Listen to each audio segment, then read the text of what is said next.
Squicky. Clicky squicky. Squicky squicky. Quickie. So, can you believe we're almost done with this fucking year? I know, right? No. Yeah. I still time feel has like lost this meaning to the point started. where everything feels both long and short at the same time. Yep. Yeah. Yep.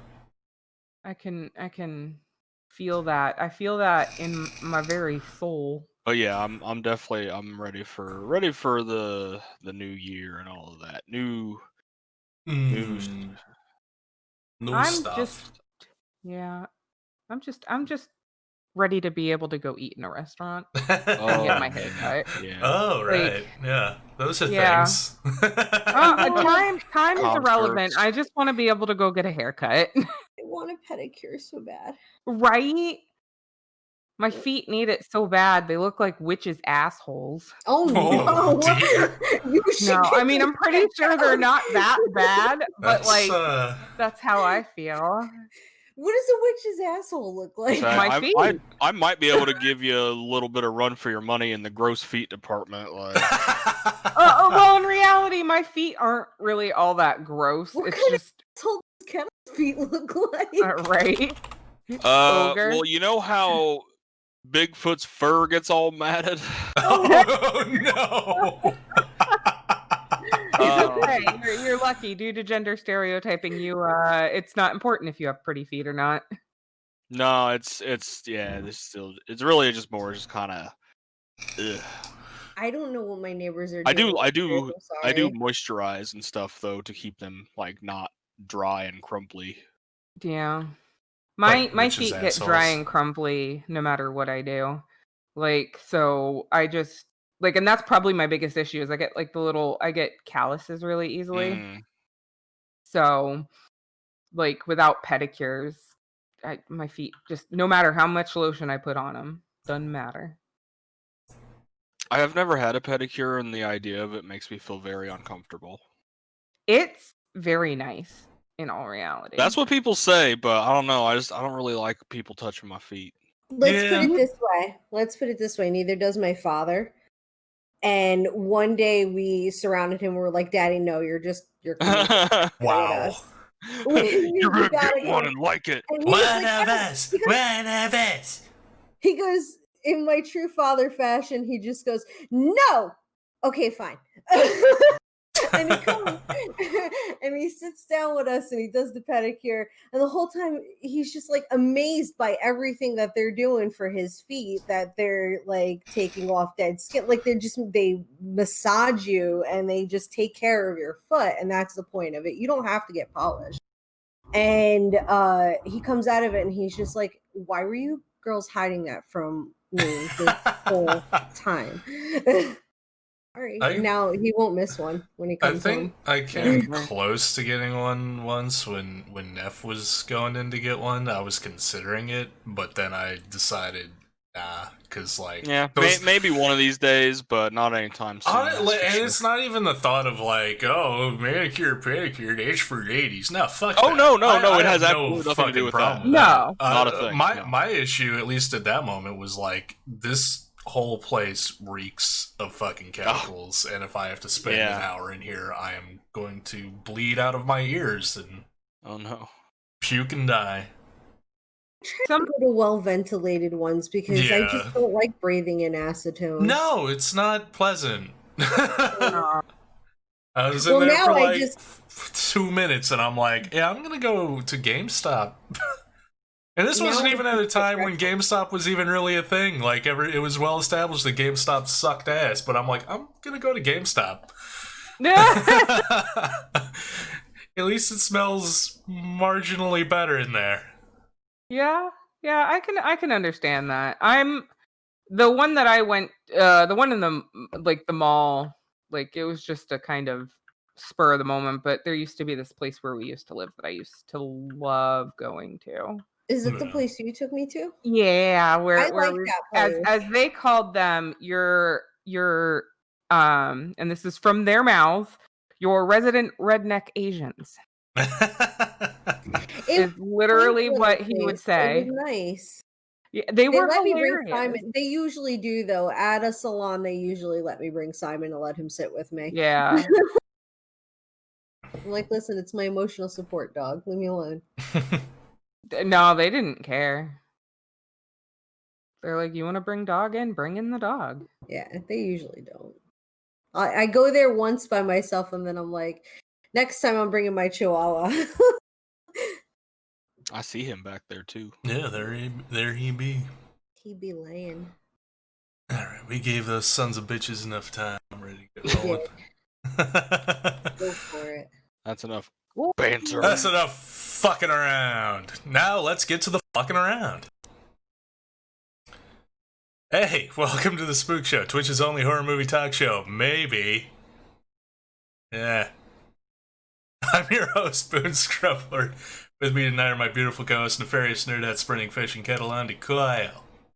Hi. Hi. Every month we got a theme and we each pick a horror flick, then we watch them all. Then once our brains are fried, we award the movie's points based on a selection of arbitrary categories. We also tally the total number of times people die, do drugs, chug booze, get naked, and have sex to determine the movie's base score. Then we get together and we talk about the movies. Talk about the shit we liked, shit we didn't like, random side tangents involving who would win in a fight, Dwayne the Rock Hard Johnson or 5,000 Very Angry Bullfrogs. And then comes the big reveal, tallying up the points to see which of the four movies rises to the top. But wait, there's more. Whoever selected the winning movie for the month gets to decide what next month's theme is going to be. So this whole vicious cycle can continue. For the month of November 2020, Kettle chose the theme of A-list horror. What the fuck is that?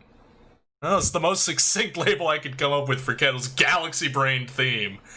Basically, horror flicks with actors and actresses in them who are insanely popular and well-known, but not really known for doing horror flicks.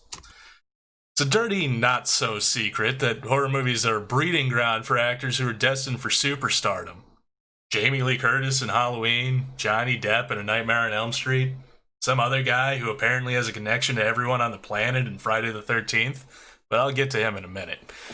Point is, there's loads of examples. Damn near every A-lister out there, you can dig into their filmographies a bit and find some horror flick they did before they made it big. Hell, Leonardo DiCaprio was in Critters 3. Charlize Theron had an uncredited role in Children of the Corn 3. It's fucking crazy, man. I have seen low-budget, fairly garbage horror flicks suddenly come out with brand new packaging just to capitalize on an actor they managed to get, suddenly making it big.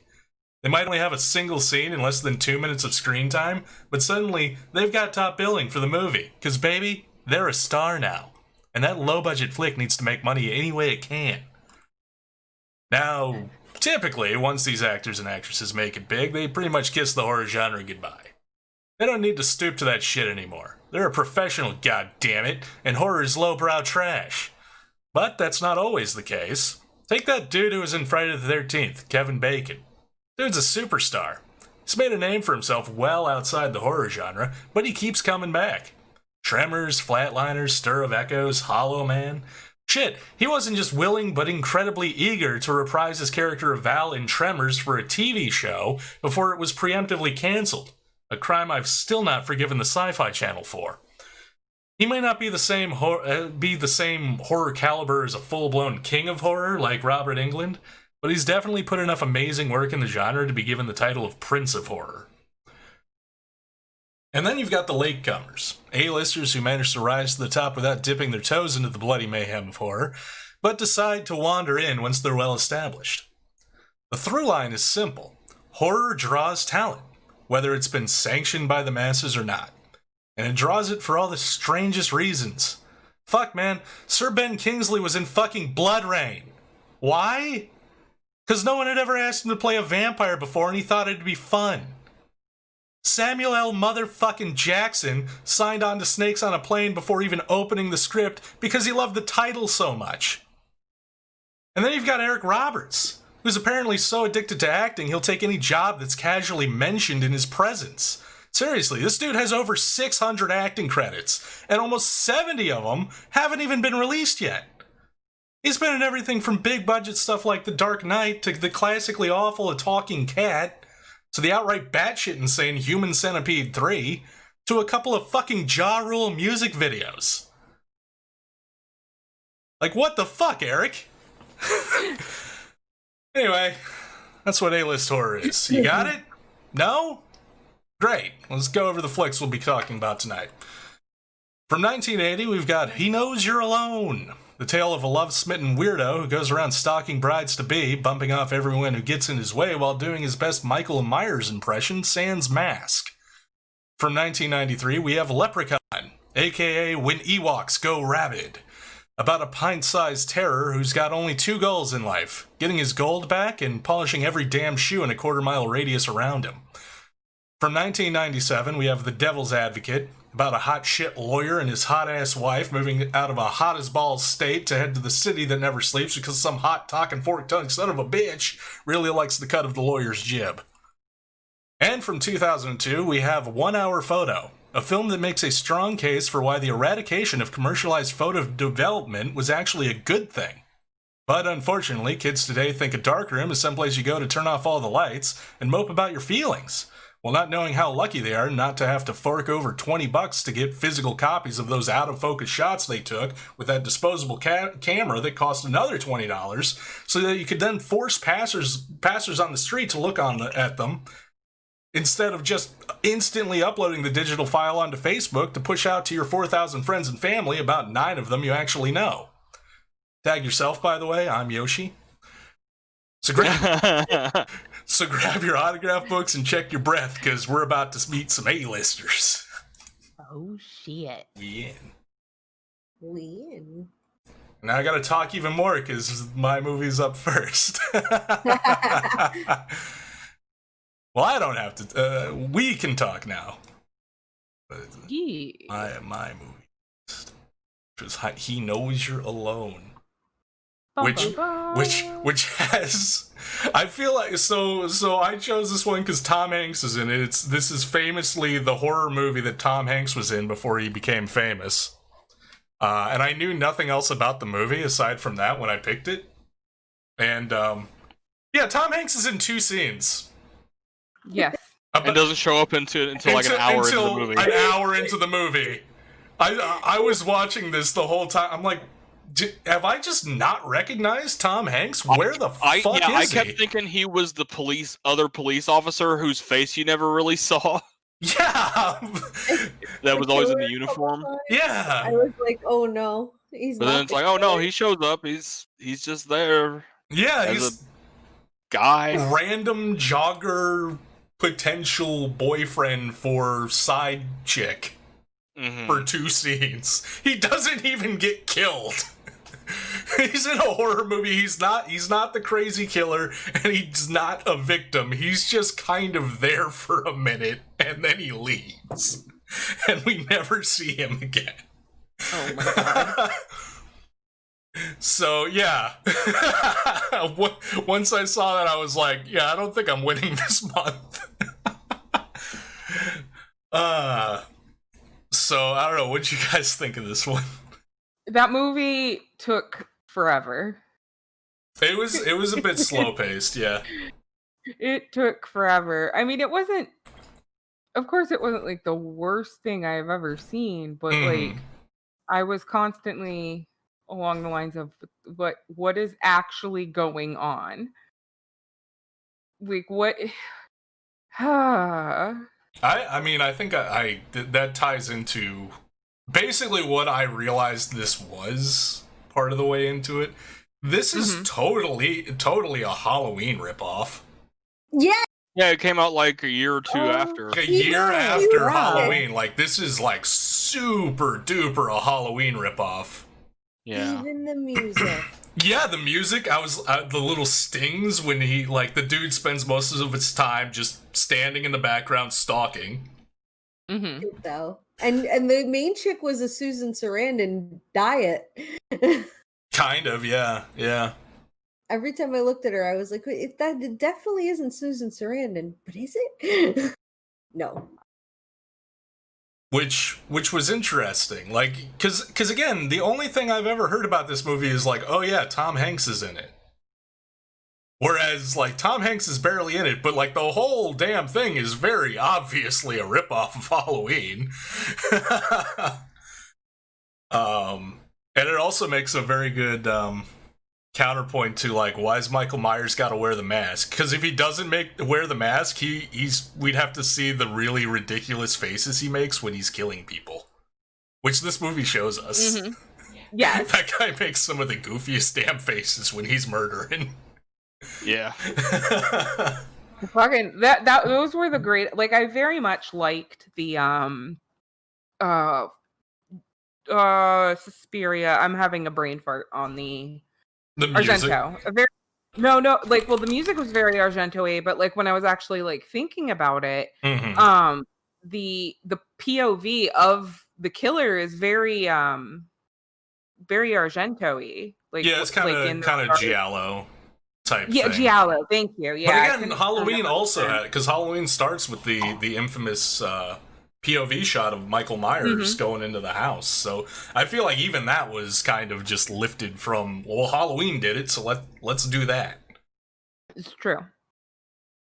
And it's kind of incredible that, like, because this isn't the only Halloween ripoff movie, but like a year after this came out, the first Friday the 13th would drop, and that one, like, the guys who made Friday the 13th straight up, like, will tell you, like, oh yeah, the only thing we were trying to do was to rip off Halloween. So it's interesting, like, looking at the first Friday the 13th and then this movie, which are both pretty obvious. Like, one is a self-admitted Halloween ripoff movie. I didn't look up to see if the director of this straight up admitted it or not. But it's very clear that that's what it is.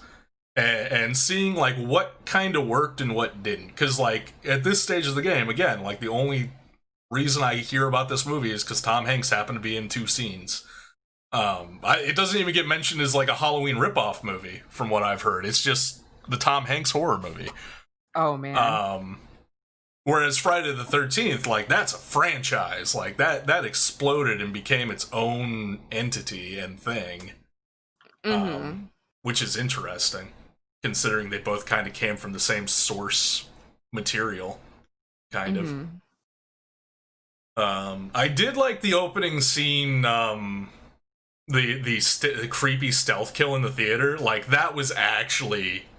really that fucked. Part was pretty cool. Like, that was really cool and really fucked up. Oh yeah, we also had the principal from The Breakfast Club and Dickhead Police Chief from Die Hard. That's right. He was one of the cops. He was not the obsessed detective. He was the dude telling the obsessed detective, like, come on, man, just let it go. Right. Which, that was cool, seeing him in playing a character that wasn't a complete asshole. Because usually I see that guy playing a complete asshole.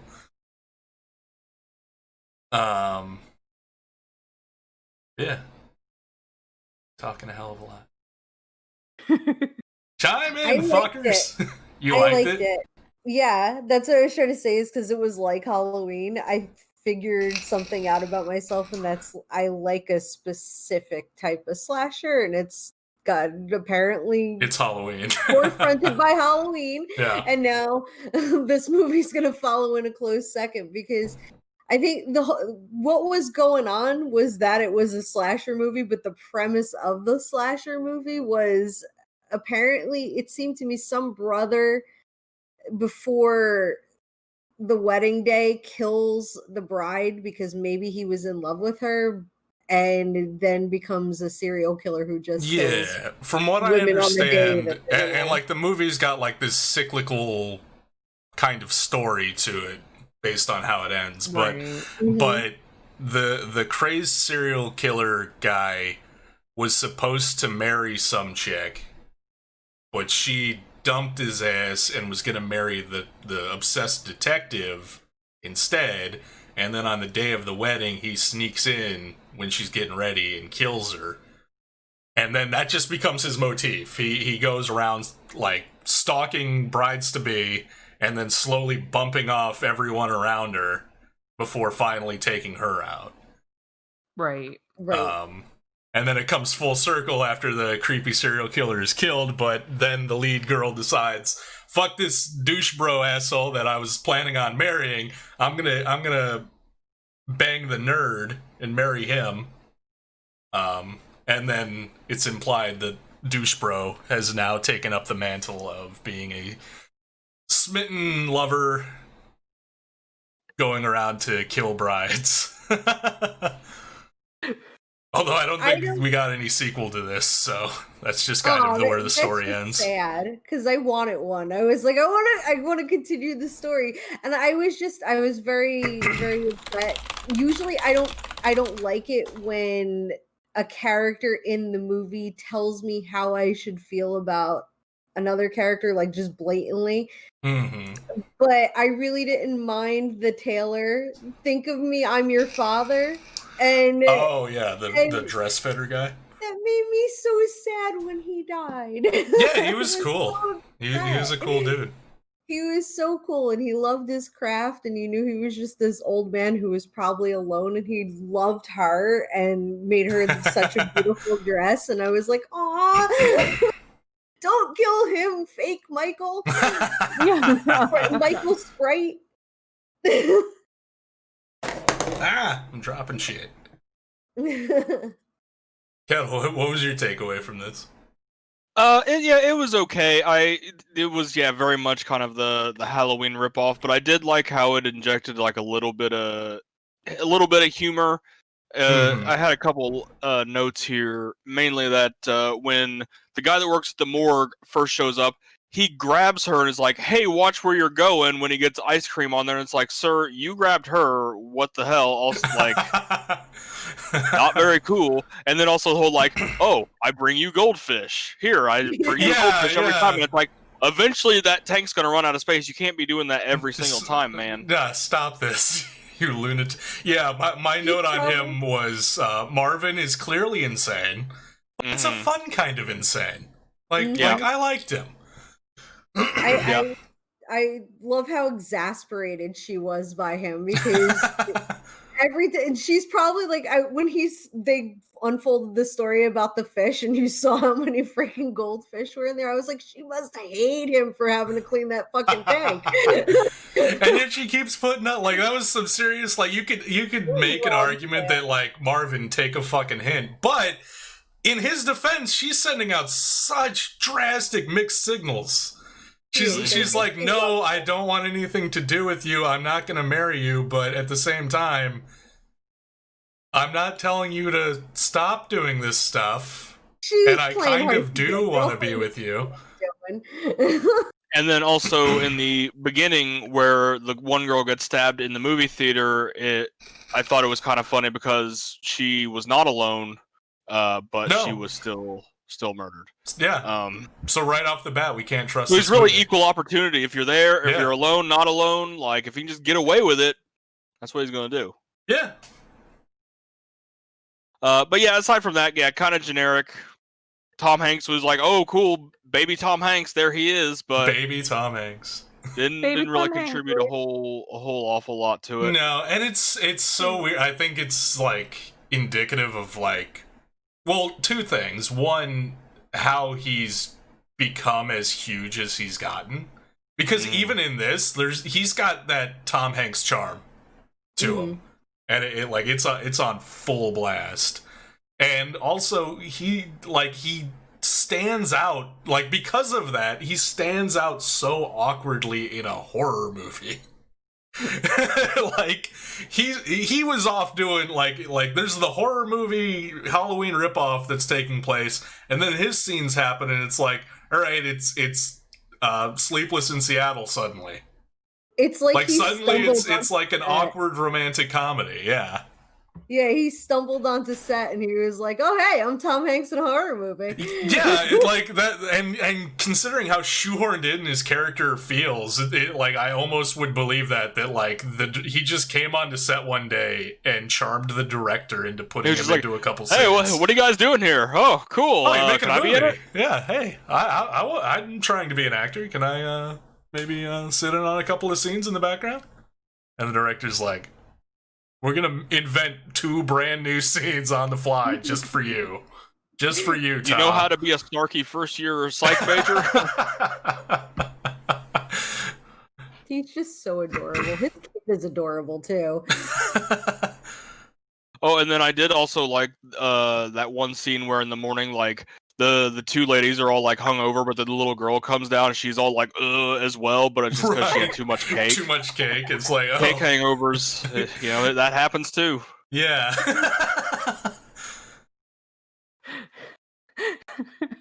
Yeah, it was an okay movie, but yeah, Yeah. I also agree it was a bit slow. I'm glad it wasn't any longer than an hour and a half. Yeah. Because it really probably could have chopped like 10 minutes off and would have gotten the same result. Mm-hmm. Yeah, it could have just cut out Tom Hanks' part. No. No, they could have just, I don't know what exactly. Don't be scared. You know, it was fine. It wasn't, and especially for the time, because I did catch myself being like, oh, that's gonna happen, like, oh wow, he popped out from under the morgue sheet, crazy. Right. But it was 1980, I guess it was kind of 19. But even that, I feel like even 1980, like, this would have been before. I made that comment too, because that movie they're watching at the start, like, it's got some serious 80s horror vibes, which is interesting because the 80s just started. Yeah, and the slasher 1980 craze is still the 70s yet. Basically. Yeah, and the slasher craze hadn't happened yet.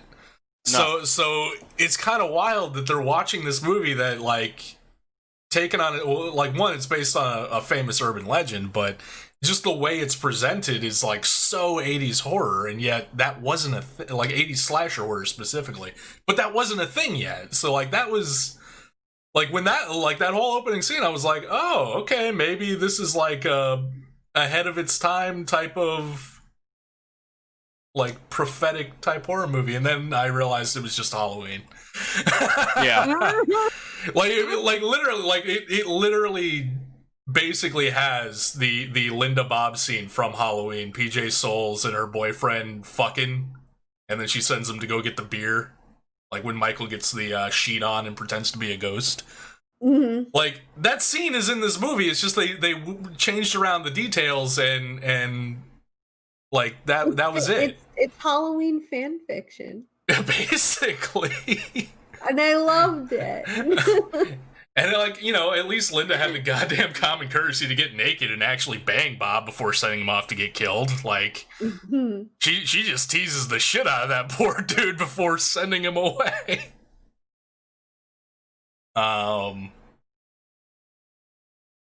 Beer.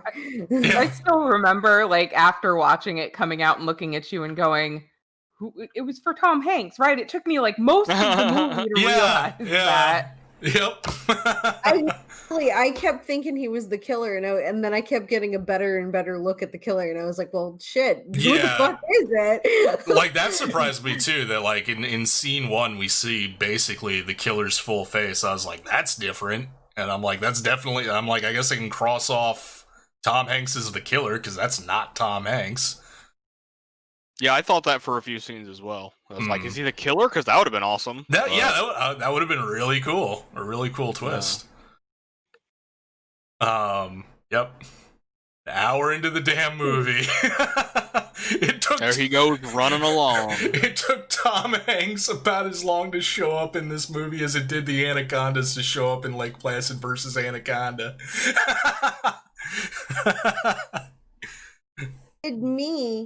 To show up in the movie as long as it did me to realize that Simon's actually in the TV now. When did we do that? Well, when I had to recrop everything because Discord was being weird, I kind of slid it over to make sure he was in there. Yeah, that's the majority of my notes on this are just like me realizing more and more how much this is just all like, we got shitty Loomis with the obsessed cop.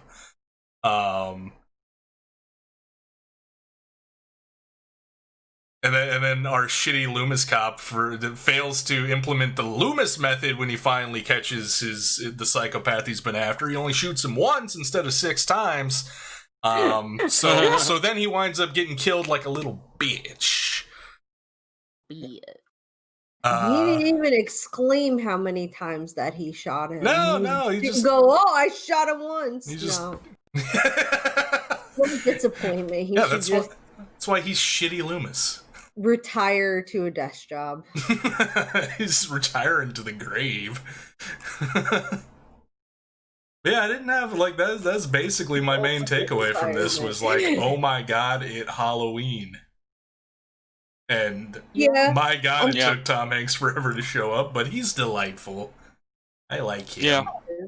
Like the spot that he was in, like made me happy. Yeah, and I realized, like, watching this, like Tom Hanks for a horror movie, I was like, if I really wanted to pick a Tom Hanks horror movie for this month, I really should have just gone with The Burbs, because The Burbs is like really fucking good. So, yeah, if you gotta watch one Tom Hanks horror movie of the 2 Tom Hanks horror movies that actually exist, go with The Burbs. Pick the other one. Yeah, it's way better. But yeah, anybody else got anything? No, there wasn't really too much, like, no, there wasn't anything overtly noteworthy about the movie. That's where I'm at with it. Mm-hmm. Yeah. I'm like a part of me is like, wow, we really kind of just breezed through that movie talking about it, but at the same time, like, I literally don't know. Like, I like the opening scene kill. Oh, I did like the best friend kill as well, when she gets high and starts listening to the radio.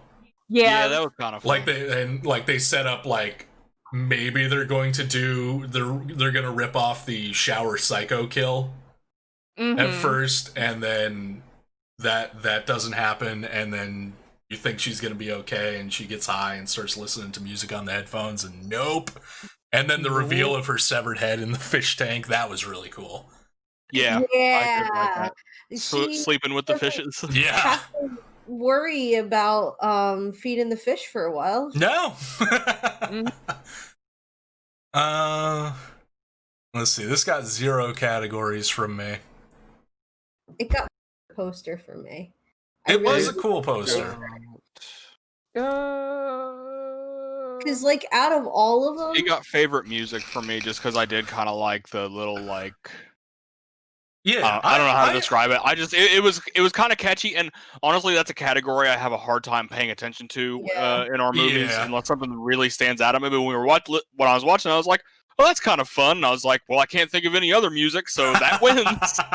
Yeah, I've had that. I mean, hell, for me and Neff's Spoop, I couldn't even remember the other movie's music, but the Lake Placid versus Anaconda during the end credits, I realized that the music they were playing was just literally a 5-second loop over and over and over again for like 5 minutes all through the credits. Oh, and I'm like, well, the music's not bad, but this is incredibly lazy.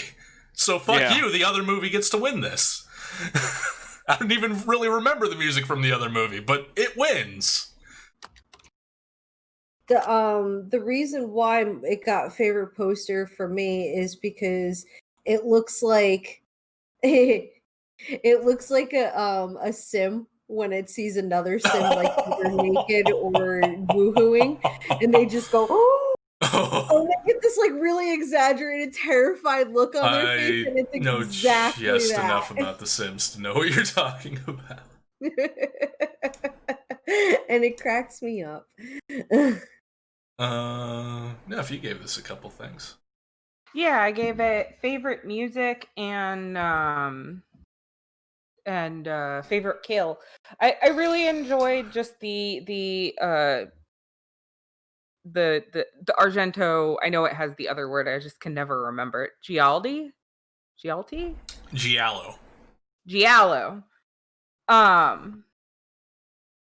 But I really enjoyed like the POV from the killer. I like that type of stuff. So yeah, but the music, of course, I really enjoyed the music. Yeah, the music that wasn't like blatantly trying to copy Halloween, and even that music was fine because the Halloween soundtrack is iconic. But I was like, you're trying to copy Halloween. Like the actual like little theme they had, I remember being really cool.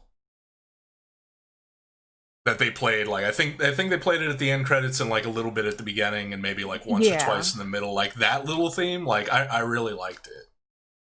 Right.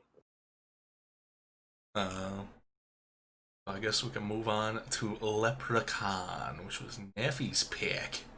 Now you've seen 2 Leprechaun movies. Now everyone here has seen 2 Leprechaun movies at least. But completely out of order. Now we know how the story I don't began. know that it matters all that much. It really doesn't. Right? I haven't seen the later Leprechaun movies, but having seen the first 4, yeah, you can watch them in any order. They're all pretty self-contained. So Leprechaun, which stars a very young Jennifer Aniston. God, I hated her character so much. Just hate her. Right? Yeah, no, that's basically what it was. Like, I can't stand her, but I was really... Huh?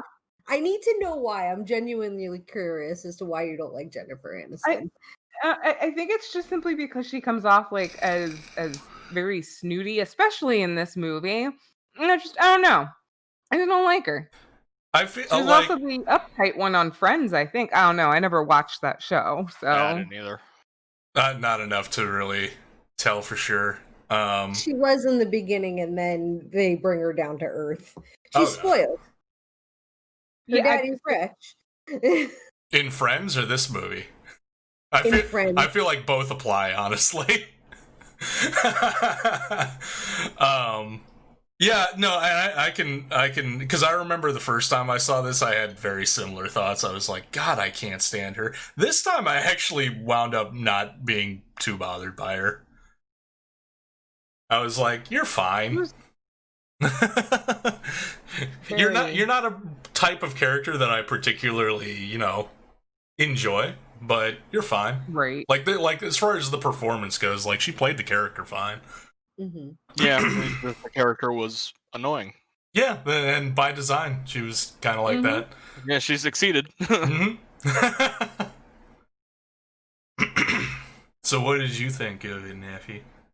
Are you still gung-ho to watch more Leprechaun movies? Oh, of course I am. It was exactly what I honestly expected. So it wasn't as glorious as the fourth one, right? Leprechaun 4 in space, yes. Mm-hmm. Yeah, few things are. Yeah. Yeah. I feel like the Leprechaun series, it just gets better as it goes along. Yeah. Mm-hmm. Like, I don't know. It wasn't bad. It was cheesy. It was exactly what I wanted it to be. Mm-hmm. The fucking at the end when the kid's like, get fucked, Lucky Charms. Oh yeah. Yeah, like I made a note about that.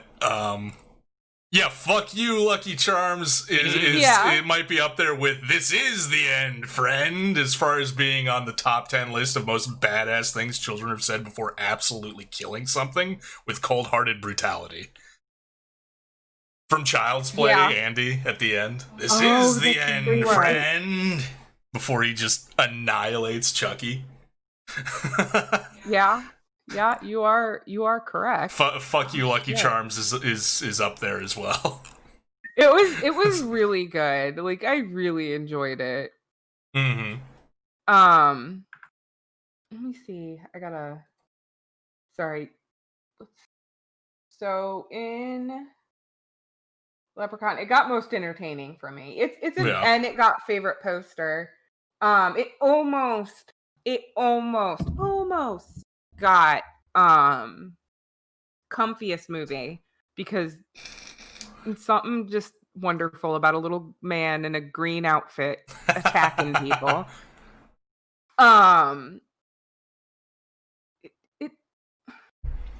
It's a comedy horror. It's a dark. It's comedy horror for sure. Yeah. Like the comedy is in there intentionally.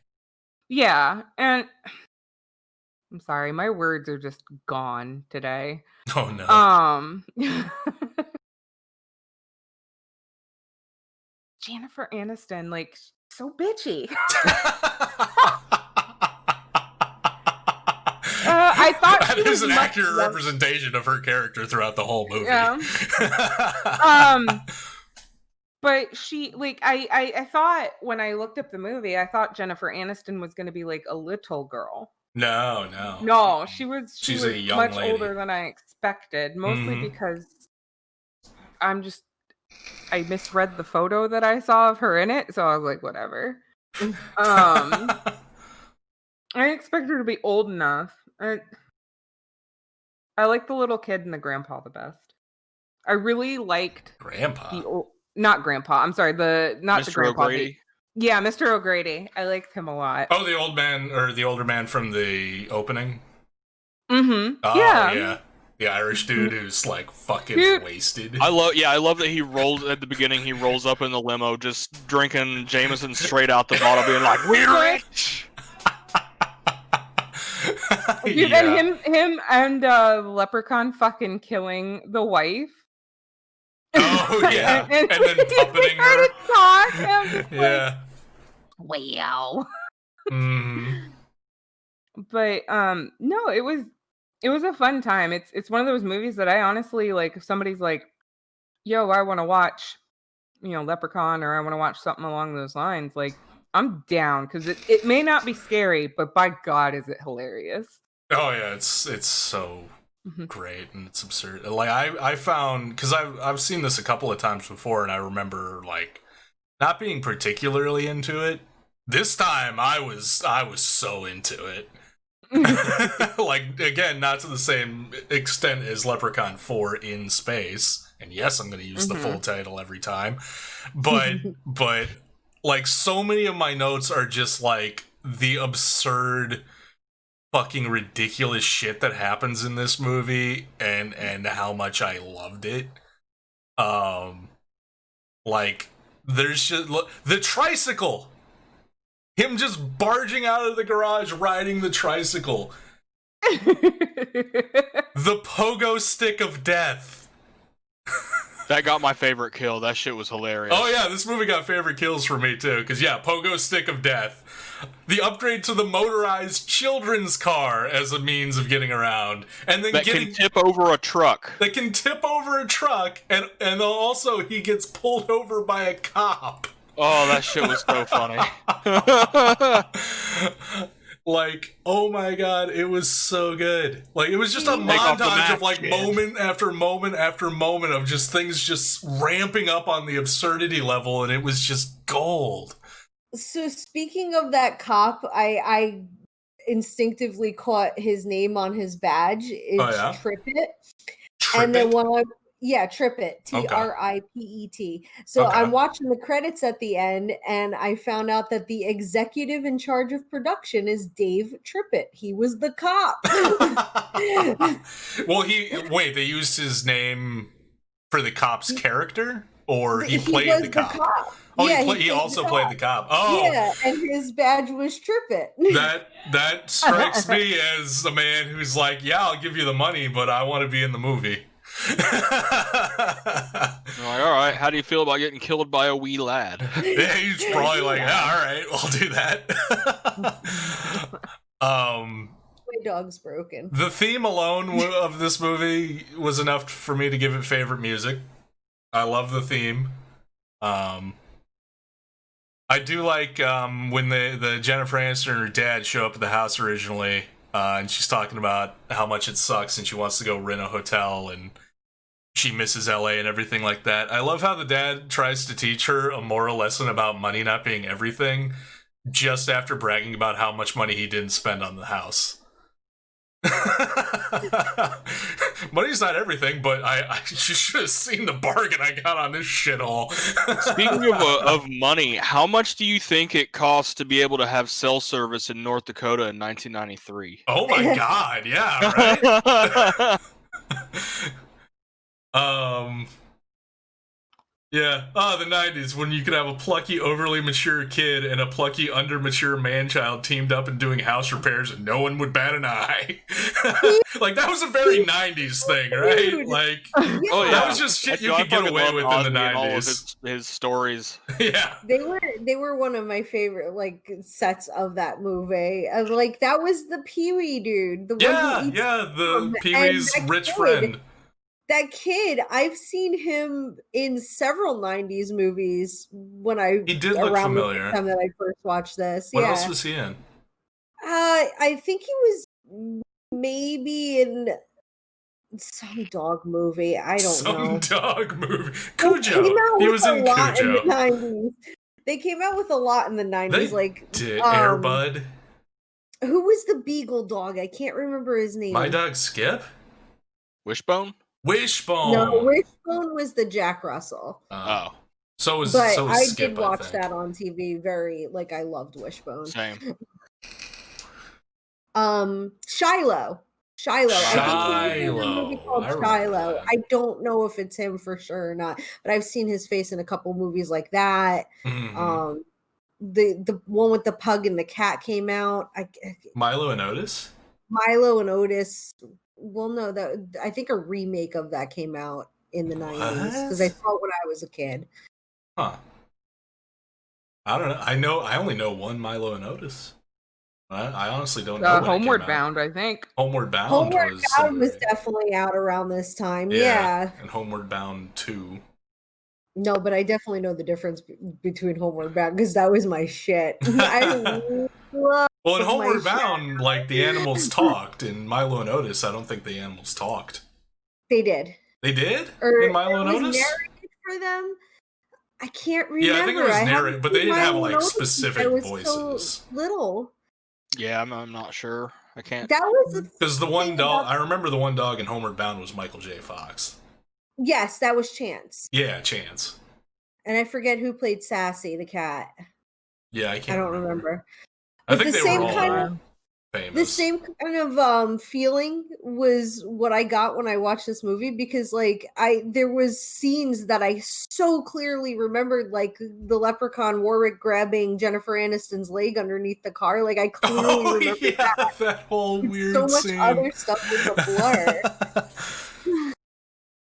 And she like freaks out. She's like, "Oh, I thought you grabbed my leg," and he's like, "You were gonna let me?" Yeah, like, exactly. And also you just saw him walk off in the completely opposite direction, and your mind has allowed you to believe that somehow once he was out of view of you, he snuck around, climbed under the truck just to stroke your leg a little bit. And also, you were cool with this behavior, not just the leg stroking. She was completely dignitized by that point. Like, what? I love that character. I can't lie. I have a special place in my heart for Jennifer. It'll never leave. Yeah, I like her fine, honestly. Yeah, I'm kind of neutral. I don't watch Friends or give a shit about it, so it's like, okay, whatever. Right. Mm-hmm. But I think that's the thing is that, like, in comparing it, knowing what I know of Friends, like, she plays her characters really well in this flowy dance-like sort of way, and she uses her eyes and head tilt and hand gestures that I'm just like, that's actually, like, you don't notice that's there until you do notice it, and then you can't, like, put it out, and it's like, wow, that really is a good acting job. Good job. She's like a mega spoiled bitch in this movie. I'm like, you're such an LA girl. Tubular. I mean, also on the topic of money, the dad also saved a lot of money on hiring these assholes to fix up the house and paint it because, like, one, they're awful at their job. And two, I don't think they know what color theory is at all. No. Like, no, absolutely not. Like, I barely know what it is, and even I look at what they were trying to do to that house, and I'm like, I feel so bad for the house. I mean, that is a textbook case of you get what you pay for. Yeah, this is not good. And I love how they just, like, they're committed to not believing. Like, granted, Ozzy is established as having a history of putting forth some pretty ridiculous stories. But even in the face of, he's like, there's a fucking leprechaun, and then a random magic rainbow just suddenly appears, and it literally leads you to a bag of gold. At that point, I feel like it'd be like, you know what, maybe Ozzy's onto something with this whole there's a leprechaun thing. But no, they completely, like, even when the leprechaun, they go to the hospital with the dad, and I think, and then they come back and the house is completely ransacked because the leprechaun's been looking for his gold. Like, their initial thought is maybe it was a bear. Maybe it was a bear that broke in, threw everything around, and polished all these shoes. Well, wasn't it at the first, kind of at first, it was just between Ozzy and the kid about the gold? He didn't tell anybody until later. Yeah, but even the kid, like, when they find the gold, Ozzy's like, I told you that leprechaun is real. And the kid is like, shut the fuck up, Ozzy. Yeah. Into it. Like, he gets hit by, the boyfriend dude gets caught by the bear trap, and that's right. Is like, I don't know what that thing is, but it's not a leprechaun. And then, like, like, it's a leprechaun. They're so persistent in, like, it can't be a leprechaun. It's not a leprechaun. It's definitely not a leprechaun. He's not. All right, I guess it's a leprechaun. He's the Messiah.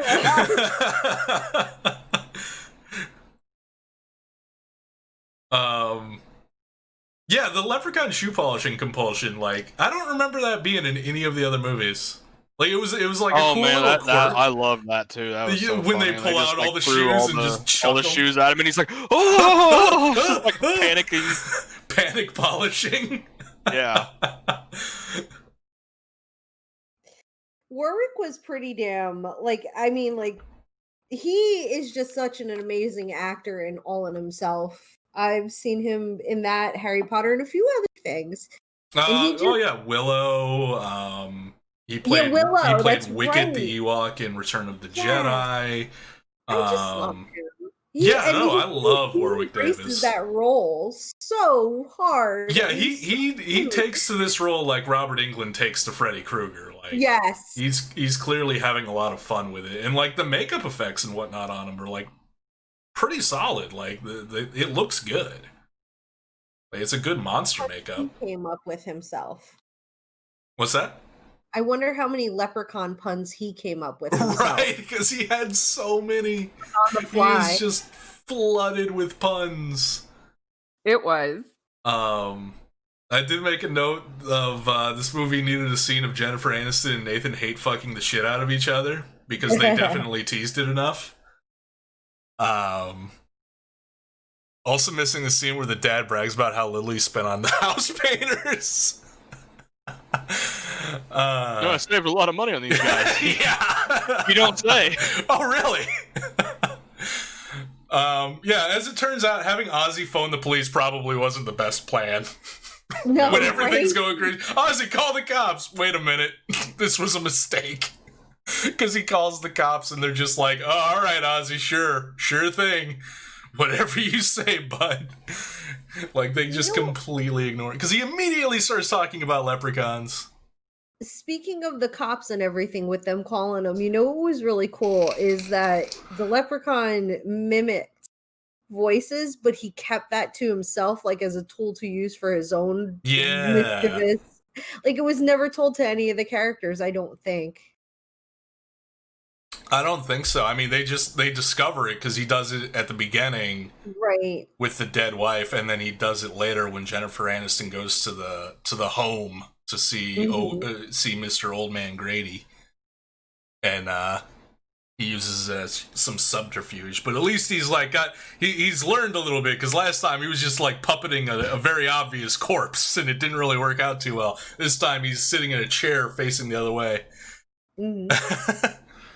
Which, of course, leads to Leprechaun in a wheelchair racing down the halls after her. Which is, again, just glorious. Oh, that's right, he wears roller skates at some point. Leprechaun on roller skates, yeah. That's right. That's when he tags along on the back of the car. Yeah. And he's on a skateboard. I'm rereading through these notes that I just commented on all the insane shit. Leprechaun on a skateboard. Leprechaun hand through the phone. Leprechaun on roller skates. Leprechaun in a wheelchair. Yeah. Ripping out the dead cop's eye to replace his own. An eye for an eye. What about the tiny hands? The tiny hands? Which one was the tiny hand? At some point, I can't remember what happens to his hands, but there's just two little tiny hands growing back, two tiny little leprechaun hands. I missed that. Tiny hands as a gag will never not make me laugh. I had that written down for the phone thing of just it's little phone hands. Yes, that's right. And maybe that's what it was. And the portable, she mentioned it was a portable phone. And I realized how fucking old I actually am. I remember that as a phrase. Yeah. Yeah, I also had a note about that. Wait, shit. And it died right away. Yeah, this lady just called her cell phone a portable. Fucking 90s. Because I also realized I was old enough to... I was like, oh yeah, they did used to call cell phones portables. Like portable phones. So bad. God, remember car phones? What the fuck? Yes. That's what I was thinking. I was like, I don't remember portable phone as much, but I definitely remember car phone. Yeah. Definitely car phones. How the fuck did those... I mean, I guess based on the primitive technology that became cell phones, but just thinking about it, because car phones came first, I think, because my grandmother had one in her era. But it must have used similar technology to what cell phones use. It did because there's not a phone line running from the car up to a pole. Exactly. Which is when you actually look at the portable phones, I remember the first time I saw an actual portable phone was similar what you would see Navy call on, the big a sat phone, phone, a sat phone. And I first saw it, Zach Morris was using it in Saved by the Bell. So, yeah, that's what they were. And that's what they looked like in cars, only attached to something that had a dial pad on the back so you could dial while you were driving. Oh, that's right, yeah. Yeah. So, very similar, only those guys had an antenna. You're right. The antenna must have been in the car somehow because you got an antenna for radio. Yeah, it must have... I don't know exactly, but yeah, it must have been something like that. It's just this weird, old, outdated technology that you just kind of accepted, and then in the modern era, you look back on it and you're like, how the fuck did they make that work? Nothing else existed that worked like that. Right. It still blows my mind when I think back to the area of the 90s when I used to have the Sega Channel. Did you guys ever have the Sega Channel? Yeah. No, but I know of it. Yeah, it was like a program you could get through your cable company that would allow you to play Sega games that you didn't own and didn't have a cartridge for. And there was just a whole... It's like the Microsoft Store, the PlayStation Now thing that just streams games. But this was in the 90s when it was operating off of cable. And, the games would change sometime. Considering that, somehow... There was an ability through cable to play games that you didn't own. I feel like the technology was slow to catch on, but once it did, it took off fire. It blew off like crazy. But go ahead. I remember sitting in the living room when my cousin got a computer, and this was early 90s because I was still a kid and living at my grandmother's house in Newark. And so we were sitting on the computer and you could park your cars outside, but most people would double park. But if somebody had to get out, they'd beep their horn and you could hear it from inside your living room. And I would do the horn sounds on the little Windows program. And we were sitting because kitchen was here.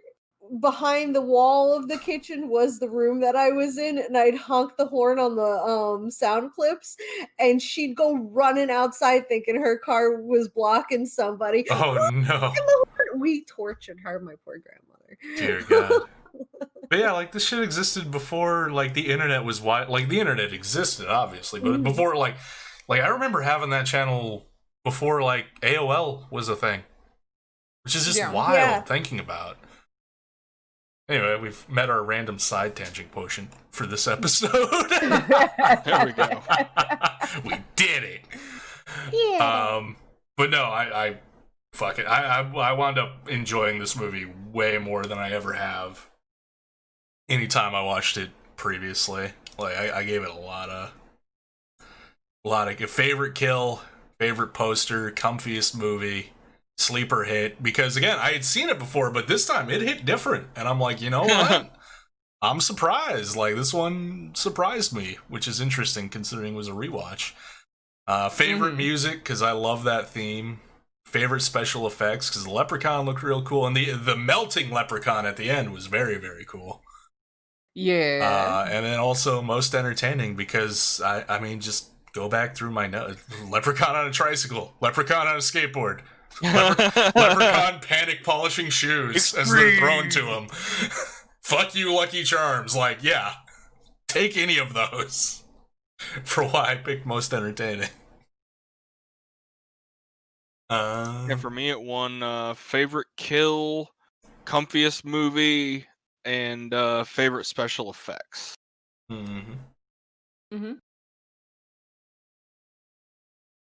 What about you, Neff? Oh, I said mine during my thing, but it got your favorite poster and most entertaining. I got sleeper hit because I didn't expect it to be as funny as it was the first time that I had been sleeping on it because I have not watched it since I was a little kid. Right.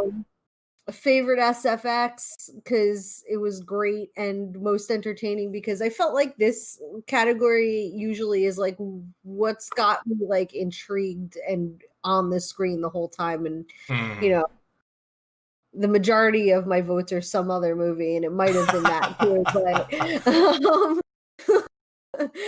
it was definitely this one. I was amused. I was very amused. All right.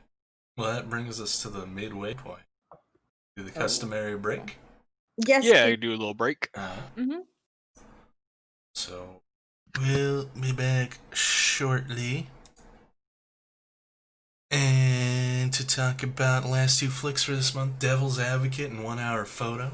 Hang out for a minute while we go attend to our own off-camera needs. And we'll be back. So yeah, be right back.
Baccarat.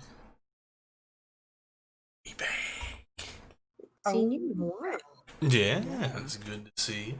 Hope you're doing well.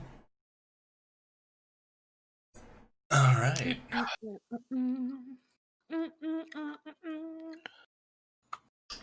Which movie are we talking about next? Devil's Advocate, which was Fishy's pick. And which is also a 2.5-hour movie, apparently, which I've seen this movie many times. I did not realize it was 2.5 hours long until I saw the runtime. This time. You're lying. It ain't that long. It is that long. It just really doesn't feel. It does not feel like it. It's fortunately it's good enough to where that's not really a big deal. Yeah, it's well paced. Yeah. So like, I have a running theory, right? And I'm going to go over it right off the bat. And the reason why it doesn't feel 2 hours long is because Al Pacino is actually Beelzebub and Keanu Reeves is the Antichrist. Oh, okay. They play their roles so fucking good. They're so good at playing the devil and the Antichrist that I actually think it might be true when we're so beguiled by what's going on screen. Yeah. No. This movie has a lot of A-listers. Like Al Pacino, for sure. Keanu Reeves, Charlize Theron. This was like before she really got big, but I think this is like one of the first movies where she started to get big. Yeah, like there's a bunch of really familiar faces and famous faces in this movie. For sure. However, not who I picked it for. See, the whole reason I picked this one, since you had reminded me it was there, is because I was like, well, Al Pacino, like I was going to do Insomnia, but that like kind of leaked over onto Kettle's pick. Right, because also had Robin Williams. Yeah, so I was like, you know what, let me just do this. And though, like, so the beauty about this movie is it's got a similar twist to The Sixth Sense, where each time you watch this movie, you almost forget the twist ending. And in this one, you can almost forget the look in Milton's eyes the first time, like he meets Kevin, is like a father watching his son for the first time after he's groomed him. Right. And after the world has groomed him, rather, and the person he mated with raised him. And I say mated on purpose. Like, I don't mean he made love to her. He probably did. I mean, because it's Al Pacino. I don't blame Kevin's mom in this one. I'm just like, yeah, me too. And he's proud because he can like see himself in Keanu's character, and you're just sucked into their dynamic and their negotiations.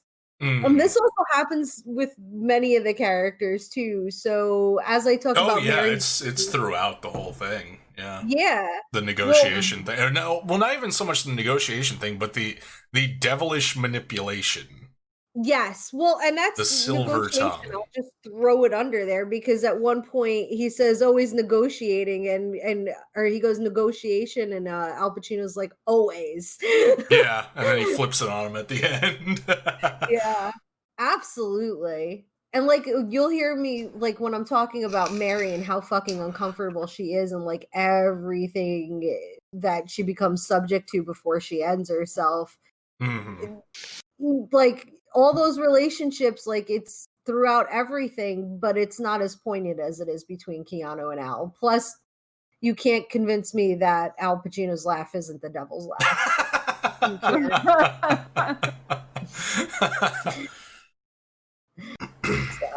But yeah, like if not actually Devil and Son, it's certainly giant Hollywood actor that plays nice and took a shine to a talent that was going to take like his place when he leaves the acting world, making it big, name and light, so to say. He sees like that potential in Keanu, and I was like, I remember watching this.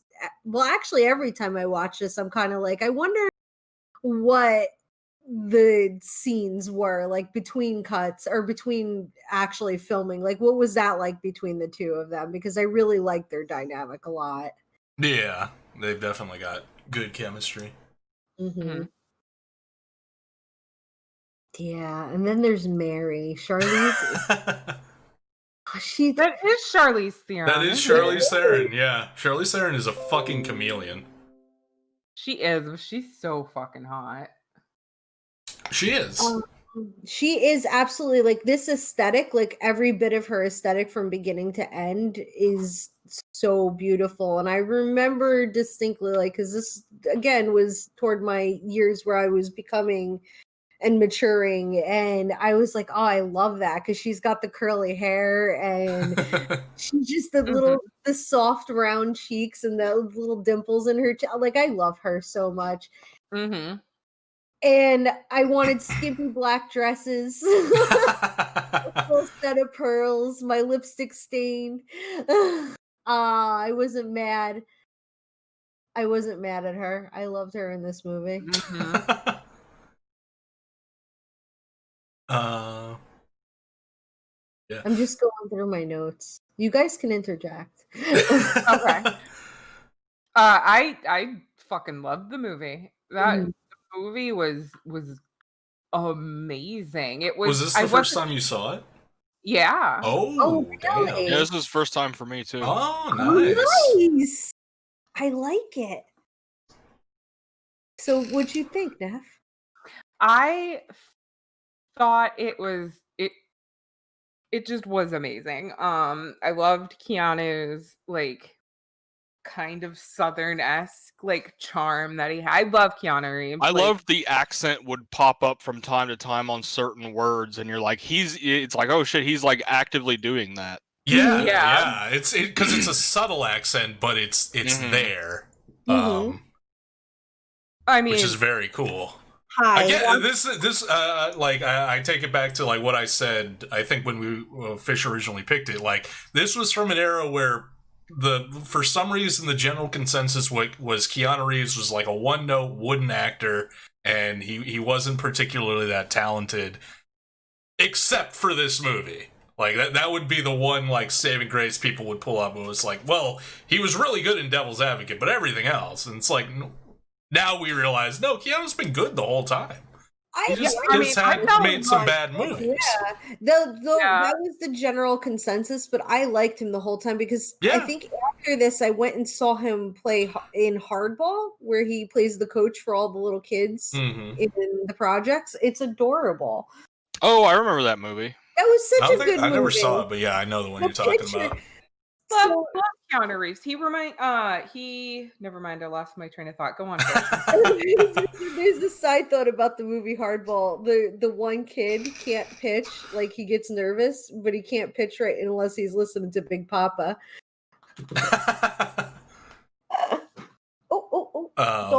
Don't jump. And yeah, the opening scene in this fucking movie is intense as fuck. Oh yeah. And like Keanu Reeves is like outside of roles is like he's like the friendliest guy ever, but like he's a bastard in this. At least in that opening scene, like he is cold. Neffy, do you recognize the guy that he was defending? Oh yeah, I do know that guy. The bastard dude who diddled the little girl. Yeah. No, I didn't. That's Sheriff Andy Belfleur from True Blood. Oh yeah, see, I've seen him in other stuff too. That, but I did not even catch that. The girl on the stand, I recognized her. She's in Hostel 2. She's the chick who gets strung up by her feet naked, and then the battery killer proceeds to slice her apart with a scythe while bathing in the blood.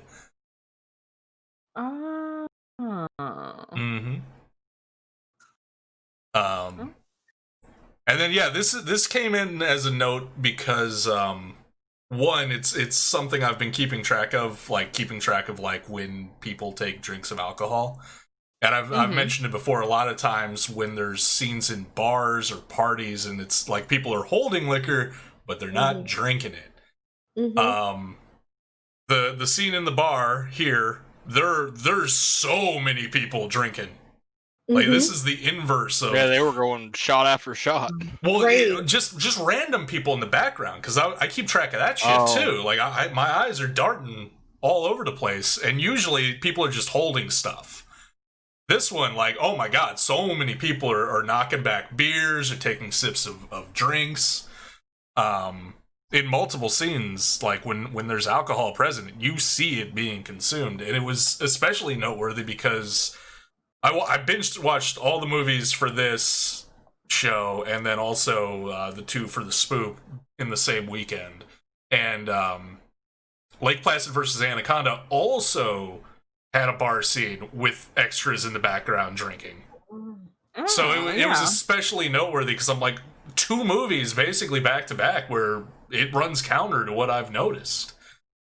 I just love that whole scene too, because when the guy comes up to him and they're just the back and forth between every single one of these characters is significant somehow. Mm-hmm.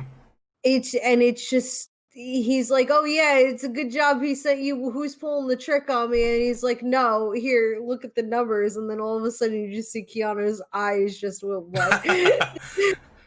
And it ties into the whole symbolic, what sin are you willing to commit to get there? Mm-hmm.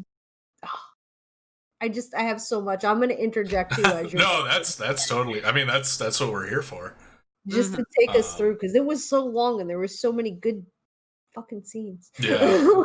And then a little while after that, we have the high-rise skyscraper balcony with no fucking ledge scene. The fuck out! I'm so nervous about that. It was pretty cool though. It was very cool, but like, just like, this is why, like, I don't like spiders.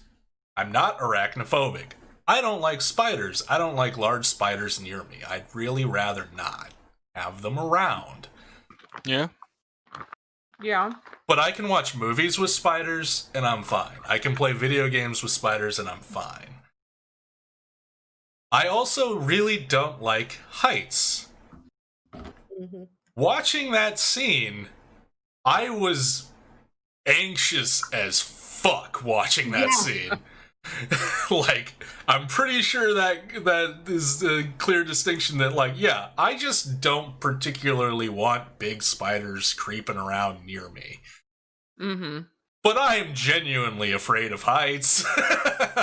Yeah, to you are. a phobic sense, because even just that scene and Al Pacino walking right up to the ledge, I'm like, Jesus Christ. Like, and I've seen this movie many times, and I know nothing bad happens. But just the sight of it, I was losing my fucking mind. I was like, just go inside, please. That's so purposeful. That's so purposeful. Oh, yeah. Because, like, I mean, they shoot their feet as they're going up to the edge. They react to how far up that is. And I'm not afraid of heights, but if you put, like, there's still a little nervous, kind of anxious thrill, like when I've been on the top of Stone Mountain, when I've been on top of skyscrapers that big, when I've been on top of the Empire State Building and one of the towers. Like, you know, like, even me, who's not afraid of heights and will go ziplining and maybe bungee jumping and skydiving one day, like, that still made me nervous. Yeah, it's just... like you said, go inside. Go inside. Yeah, just it's lovely. It's a beautiful fucking patio ledge. Go the fuck inside. And it's please. Up there too, so that makes it even more nerve-wracking. Oh yeah. Like, even thinking about it and imagining the scene in my head, I'm getting nervous. But there is some damn good dialogue in the scene to distract you, thankfully. Because I think that's the initial scene where the whole, are we negotiating? Always. Mm-hmm.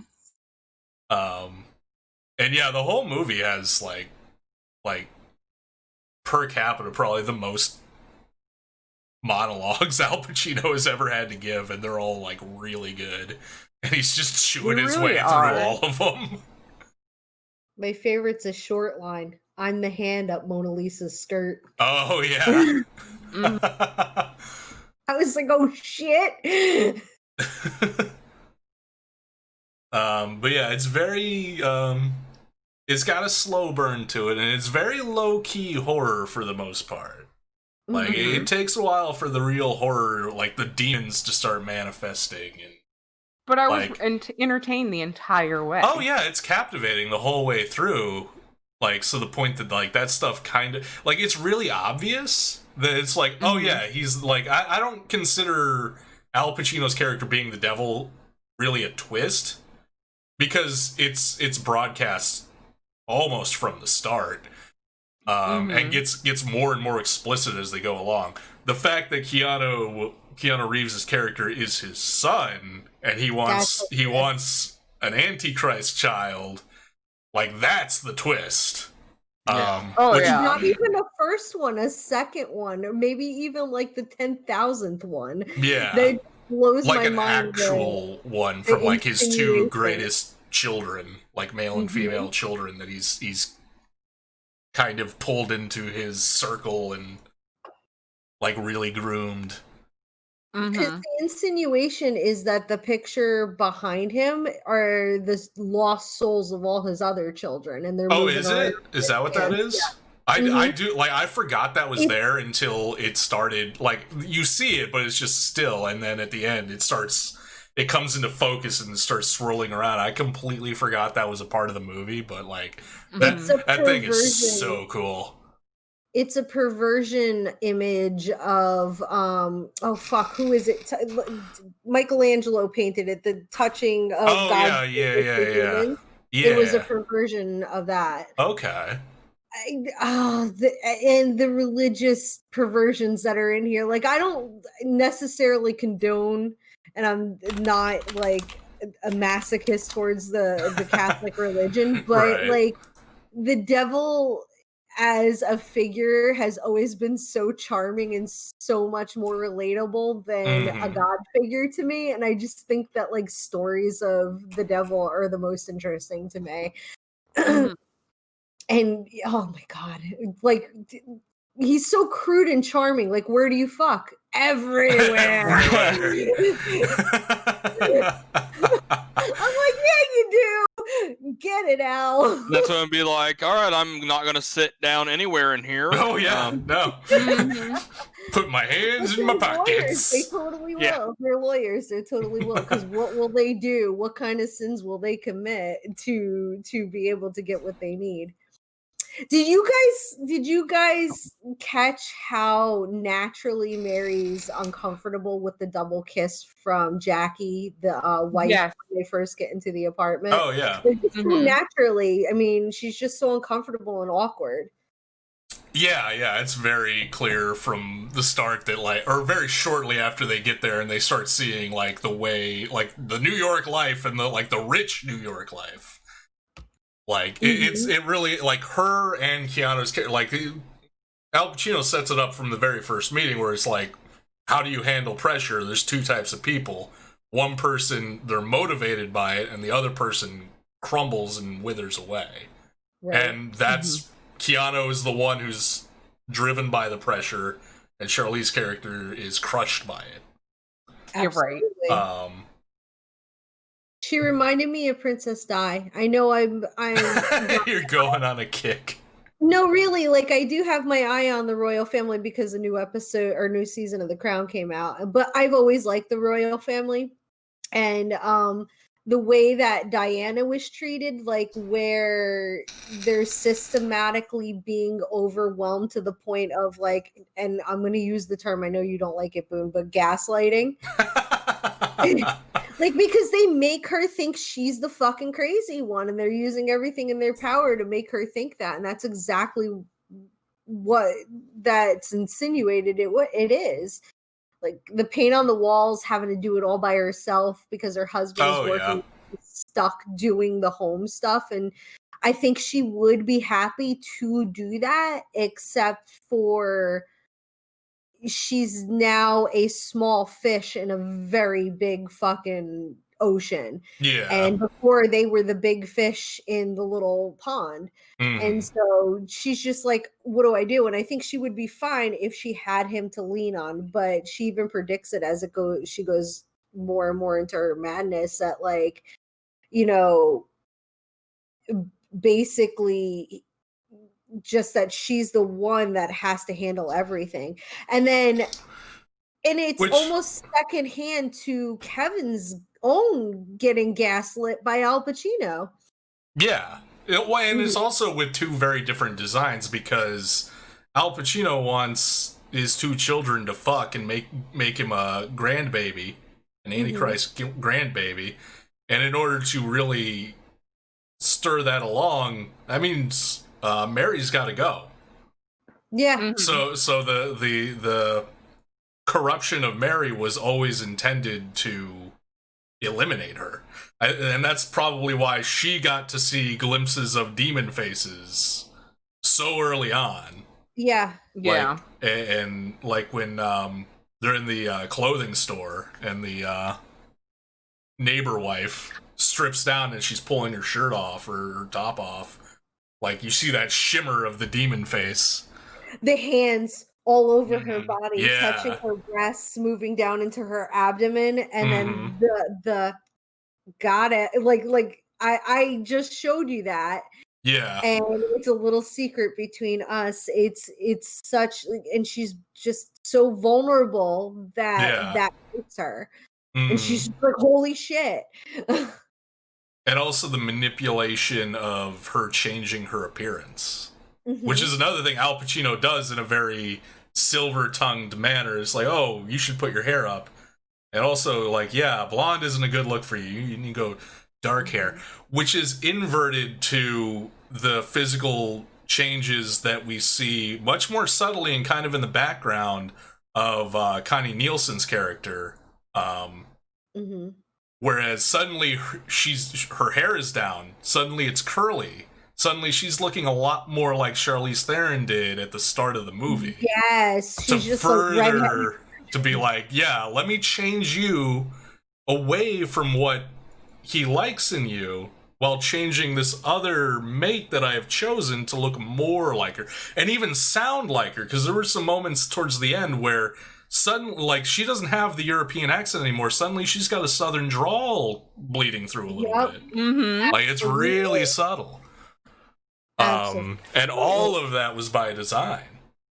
It was everything that, and here's where I'm going to pull the religious into it, because obviously it's a religious it's a movie about the devil. Yeah.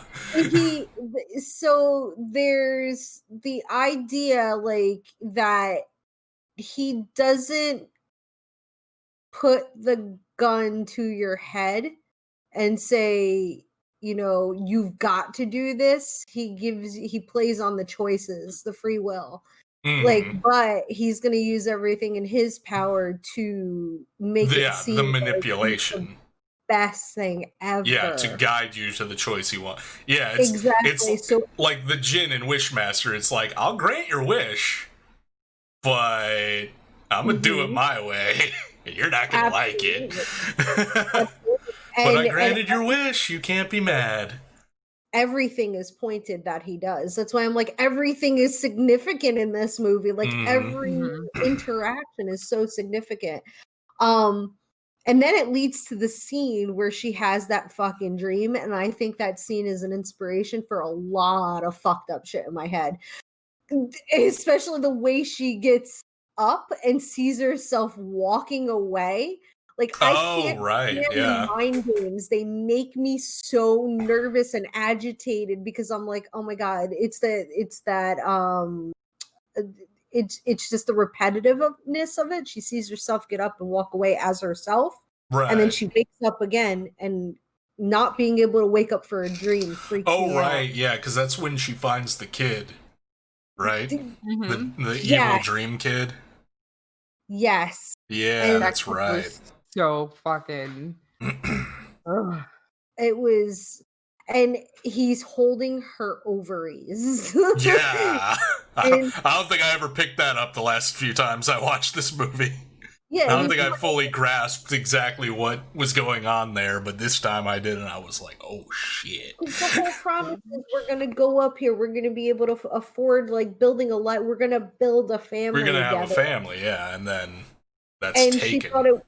she thought it was gonna be as individual as it was down in Florida, and no, it's corporate up in New York. Everything is corporate. You get in a corporate apartment.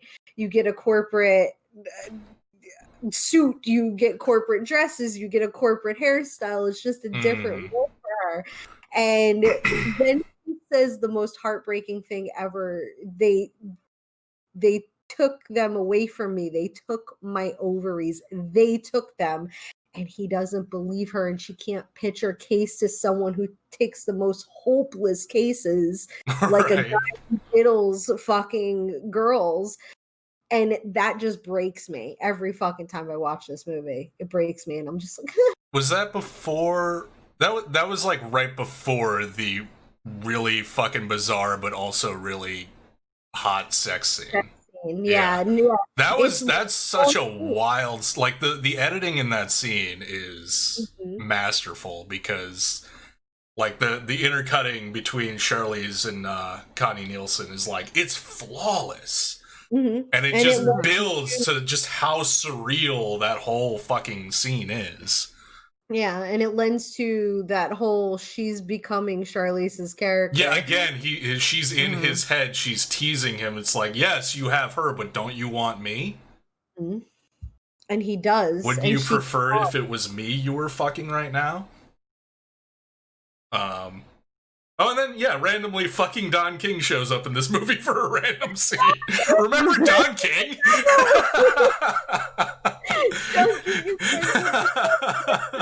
I'm so fucking hard. Oh no. The connotations. I was like, oh shit, I forgot about Don King. He was like all like, I didn't even know what Don King did, but I remember in the 90s. Yeah, Don King. He was Mike Tyson's manager. Yeah, that's right. But he was just like a character unto himself. Like, I think he did a number of movies where he just kind of randomly cameoed as himself. Because it was popular and people wanted to see that. I think him and Al Pacino were actually like good friends off. Potentially, because doesn't Al Pacino like legit like go to like games and stuff? Yeah, and Pacino was a big New York person. Like, I think he lived in New York. He loved New York. Yeah, so a bunch of fucking crazy ass shit happens, and it all leads up to that insane final scene in Al Pacino's office, which has got probably some of the best goddamn monologues of all time. Look, honestly, touch but don't taste, taste but don't swallow. They're so good. Vanity is definitely my favorite sin, is what he says. Yeah. And I carried that through my life since watching this movie. That vanity is a pretty good fucking sin. And I can tell it's the devil's favorite. Look at how much he gets away with when people are vain, and people are fucking vain. Yeah. And like every great movie about Satan, it features beautiful women who repeatedly get very naked. And that's a wonderful thing about Satan movies. Satan and vampire movies. Yeah, vampire movies too. It's true. I like them naked ladies. I do too, so I'm not gonna complain. But then, like, if the movie has a fault for me, it's the actual, like, it was all a dream ending. Same. I fucking hated that. Yeah, it never really like struck me as much as it did this time, because it throws off like I don't know what the implications of that even are supposed to be. To me, it was just kind of like I felt like the devil was just gonna try again, like just be like, oh well, that didn't work. Try it a different way. Yeah, so apparently the devil can just time loop until he gets the outcome he wants, like, which is just odd. Yeah, because when he did the whole thing and he fucking shot himself, I was like, that's really cool. It's like, Yeah, wow, a movie like, that's not afraid to kill characters. That's awesome. And then it was like, but and I'm like, oh. Yeah, okay. They give you the It's a Wonderful Life ending where it's like, oh, he's back in the pivotal moment and he can make a different choice.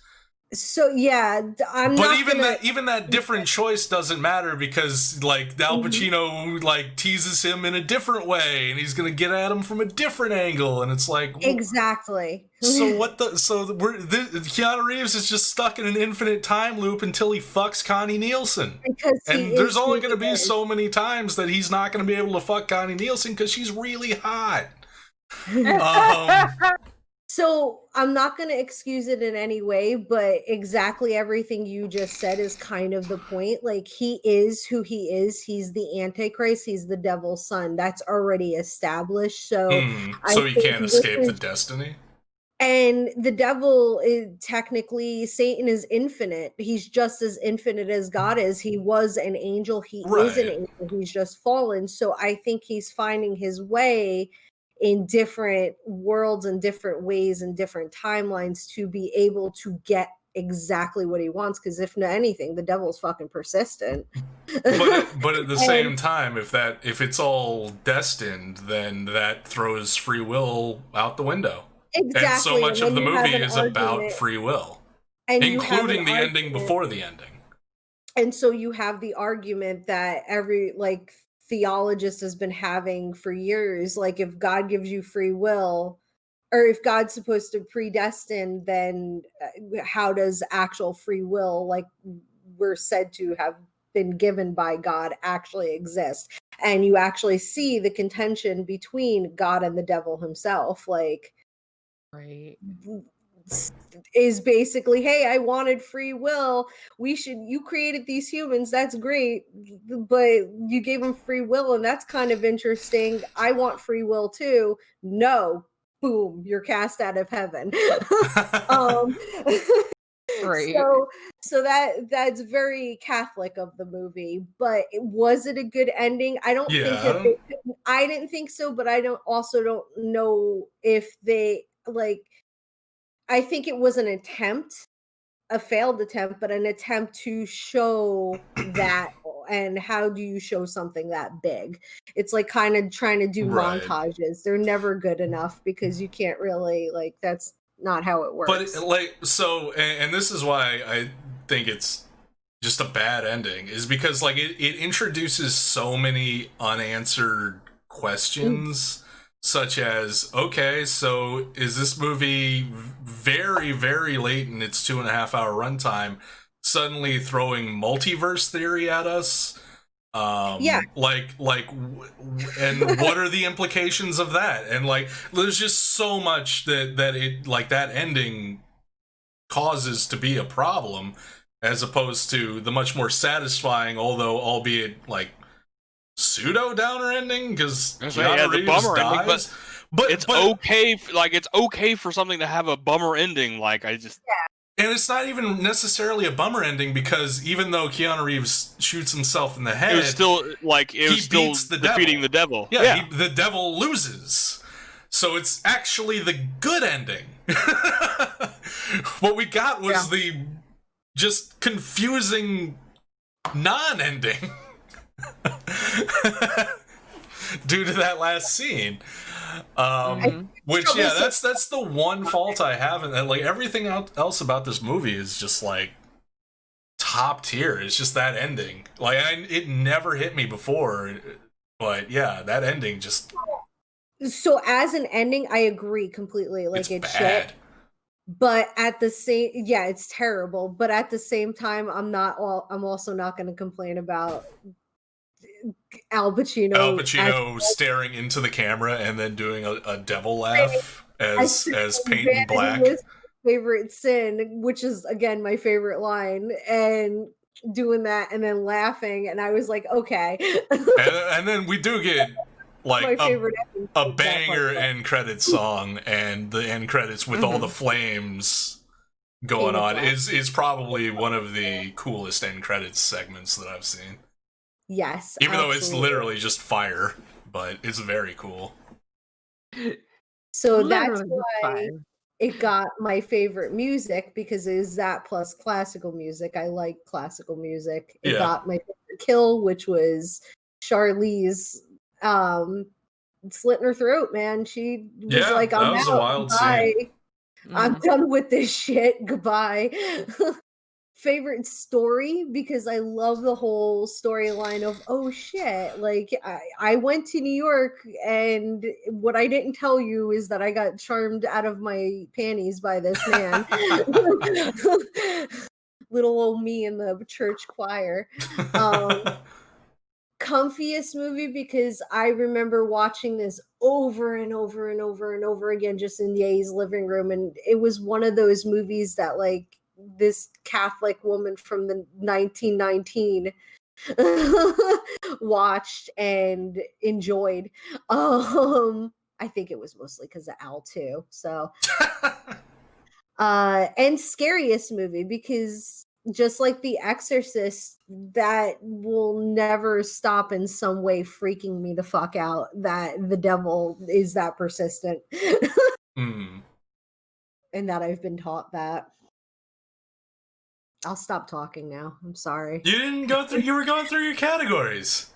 I know, but I didn't finish going through your That's fine. You can add clarification for your categories. It's totally fine. You still have category. What the fuck? This is worse. Huh? No, I did. That was it. I think I did. Most disturbing. Oh, I fucking forgot that I put. Oh, you did favorite music first. I was just looking down the list, and I was like, you still have 2 left. What the fuck? No. I did favorite. But yeah, music. most disturbing, I think, is the only one you missed. Well, it's just fucking disturbing. Like, see fucking devil faces in other people's faces and then not be fucking believed. Which those, like, I know why those were, like, so especially good. They were done by Rick Baker, who also famously did the werewolf in American Werewolf in London. Ah. So not a huge amount of special effects in there, but, like, those devil faces, like, they were real good. They were good. They were real good. And I think most disturbing, because I've been in situations where fucking people are doing shitty things and the person that's supposed to believe me doesn't believe me. So it scares the shit out of me, because I never ever want to be back in that situation again. It got favorite story from me. That was the only category it got from me. Wow. I gave it favorite story, also scariest, just because I don't know. I don't think there's a way I could defeat the devil. You know, I can throw shoes at a leprechaun. I'm not a child, and you're not a bride to be. Yeah, I'm not a bride. Yeah. So yeah, the devil's the scariest that it is to me. Yeah, you're still young. It was also sleeper hit and most entertaining for me. It got several. Nice. It got comfiest movie for me, and favorite special effects. SFX. Wow. It also got sleeper hit for me. I don't know. It, like, out of all of them, I've heard about 1 Hour Photo, but I never heard of Devil's Advocate, honestly. Wow, that's wild. Yeah. Mm-hmm. So, like, to me, I was like, yeah, if people haven't seen this, they need to see it. And I like the special effects in this, just simply because they were subtle. Yeah, but they were subtle, really and good. I loved it. They were so good. I just, and I would fish anytime you want to put this sucker on and, like, just chill on the couch. You let me know. I actually told Mary I need a copy of it because she likes to buy the movie. So yeah, I'm gonna add it to my collection. I think I used to have it on DVD. I've lost it. All right. But that might be a birthday present, though, because Christmas I'm getting an ab roller. All right. So, come to the final film. which was Kettle's pick. 1 hour. The whole basis of this whole theme, just because you wanted to watch 1 hour photo. Yeah, more or less. And then after watching it, I was like, this movie really leans more in the thriller category. Good thing we have a really fucking loose definition of horror. Yeah, no, I allow a 1 hour photo into the horror umbrella, my horror umbrella anyway. Yeah, like it's in there. It's on the outer rim. It's getting a little wet from the rain, but right. It's in there. But yeah, it was one I also haven't seen kind of since it had come out, and Same. I only really remember the general idea of it. But yeah, it's definitely one of those that it shows Robin Williams' range, and it shows in like a movie where he can just be completely like, there's no real humor or anything like. Because even his other like drama roles, like his characters and stuff, will still kind of rely on humor sometimes. I at least from what I kind of remember. Well, yeah, because I'm the other big one that was even before this that I remember seeing was Jeff Bridges was in it. I know the name of this movie. The Fisher King. Have you seen The Fisher King?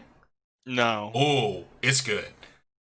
But anyway, yeah, like that was a more serious Robin Williams role. But yeah, there was still like kind of a dark, sad humor to it. Like there were funny moments. Not in this, no.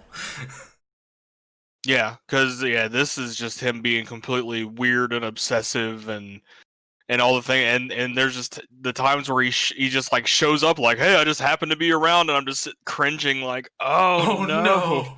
Right? Robin, what are you doing? Yeah, and also Gary Cole as the store manager was fun. I was like, oh, Lumbergh moved from IT to retail management. Yeah, corporate, a Walmart basically. Yeah. Oh man. Yeah, it was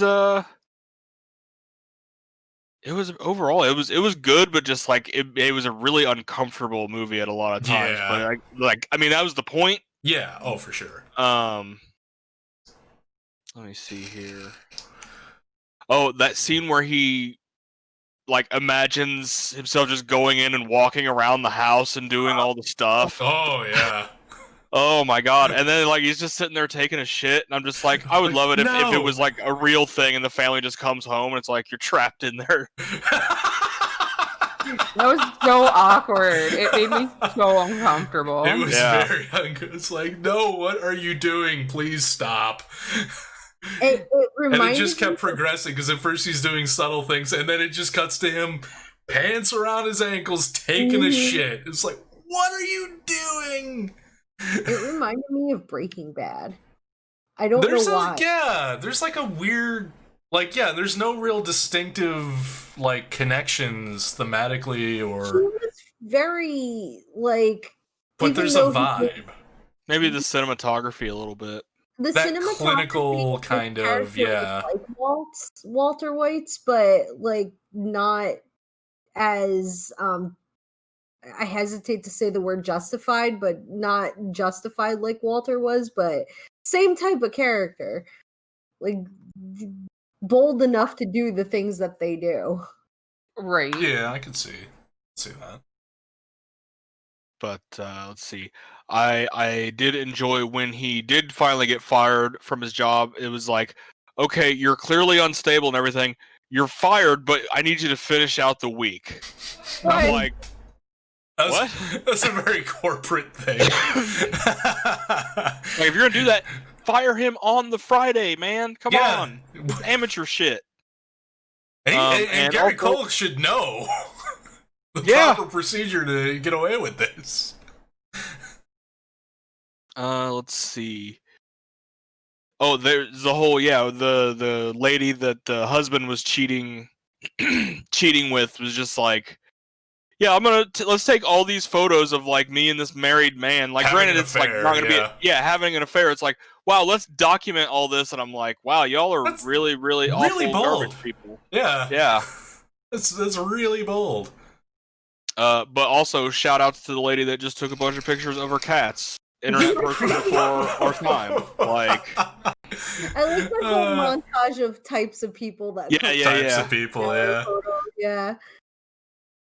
Says that and the amateur porno people. Yep. Yeah, the one guy that hands it, like, he knows what he takes pictures of, but he doesn't tell anybody, and he's just always nervous as he's dropping off his photos. I think that was the porn guy. I think it was the porn guy. Yeah. He was trying to be stealthy about it, but he's very clearly up to something. Yeah. Interesting. And then sorry.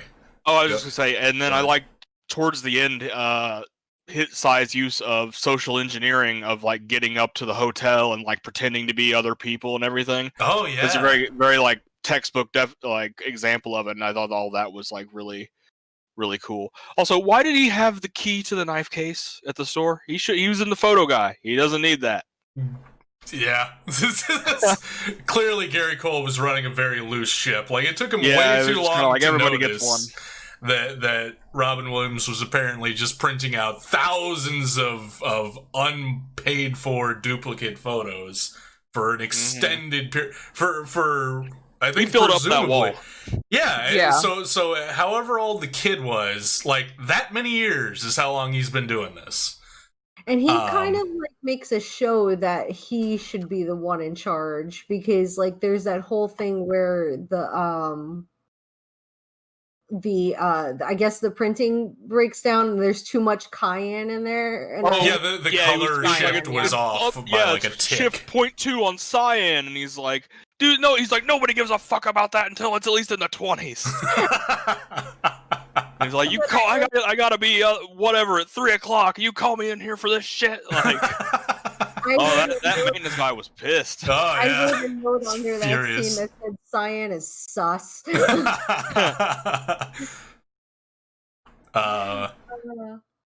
So yeah, did anyone in this film look remotely vaguely familiar from any of the other movies? Oh, yeah, Greg. Yeah. No. Yeah, that's right. Coulson is in this movie briefly. Yes! Basically playing Coulson.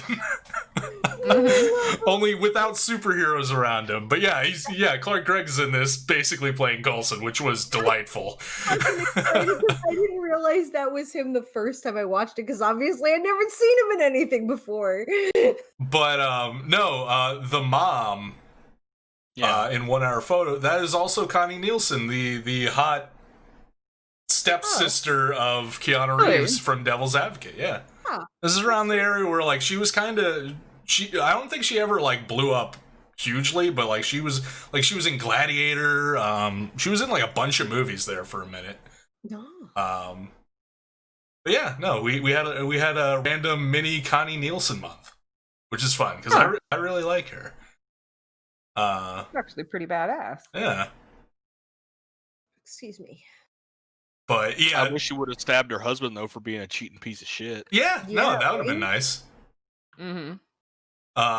That was like the one thing that irked me. It was just like, okay, we're just because all this happened, we're just gonna kind of pretend that he wasn't doing that. Okay. Yeah. And you mentioned that they took a whole bunch of pictures together, and I'm sure Neffy could attest to this too. You wouldn't imagine how many pictures are taken when people are doing crazy shit like this, and then all of a sudden, like, either one or the other, the mistress or the husband, kills the spouse.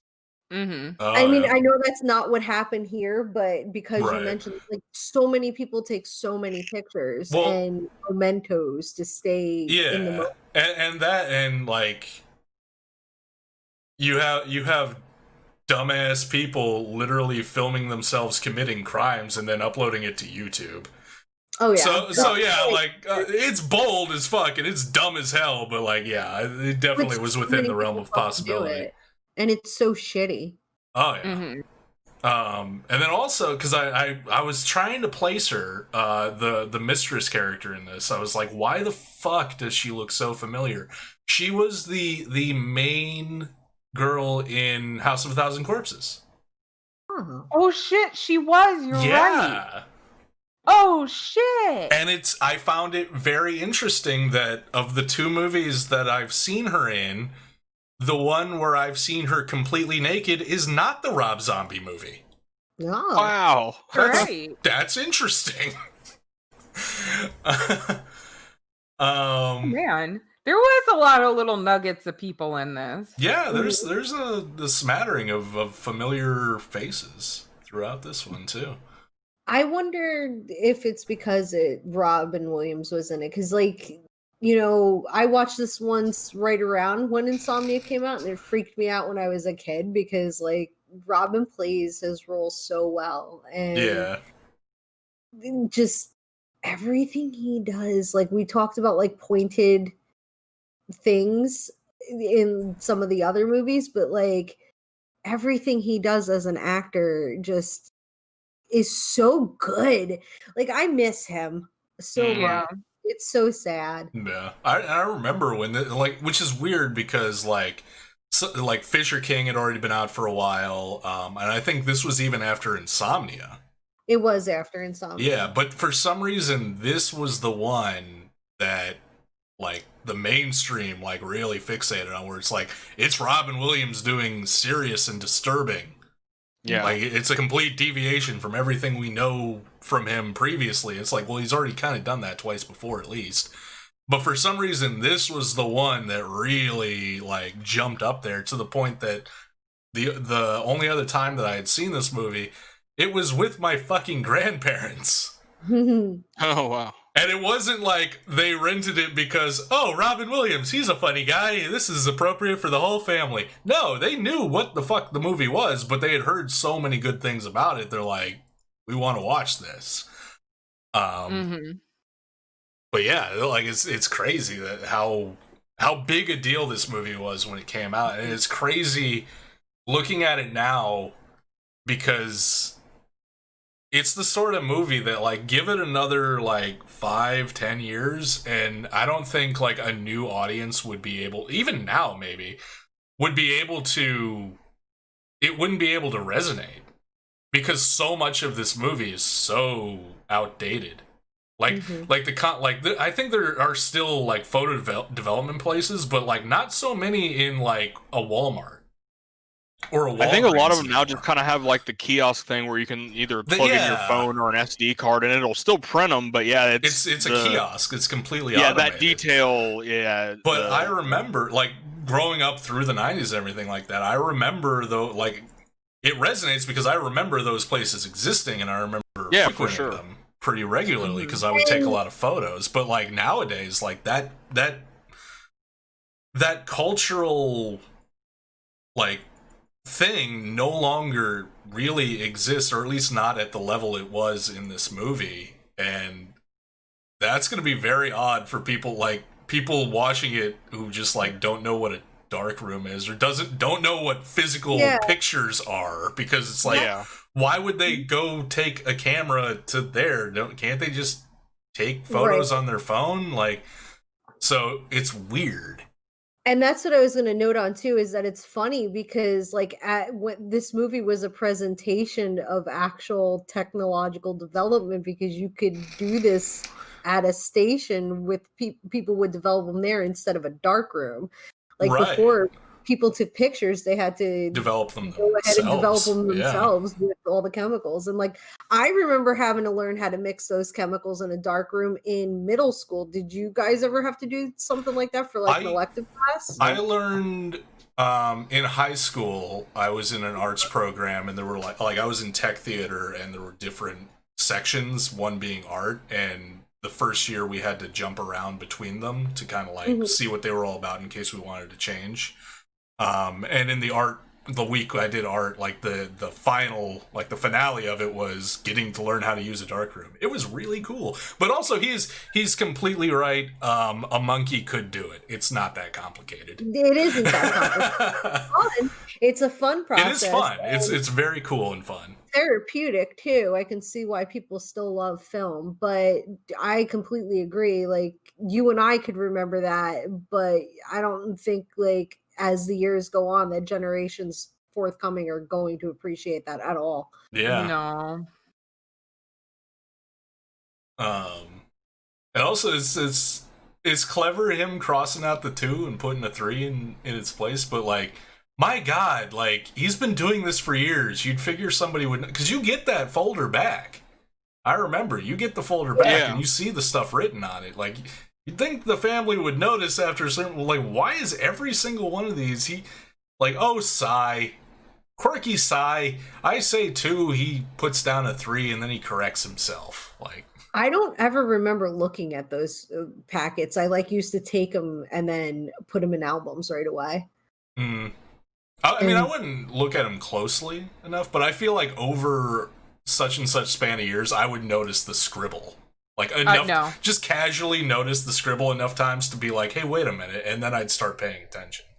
Yeah, you think, but then, in my line of work, you have people that have carried policies with said company for 20 plus years, and they haven't noticed that someone else was listed on their policy for like, I don't know, the past 5 years. Yeah.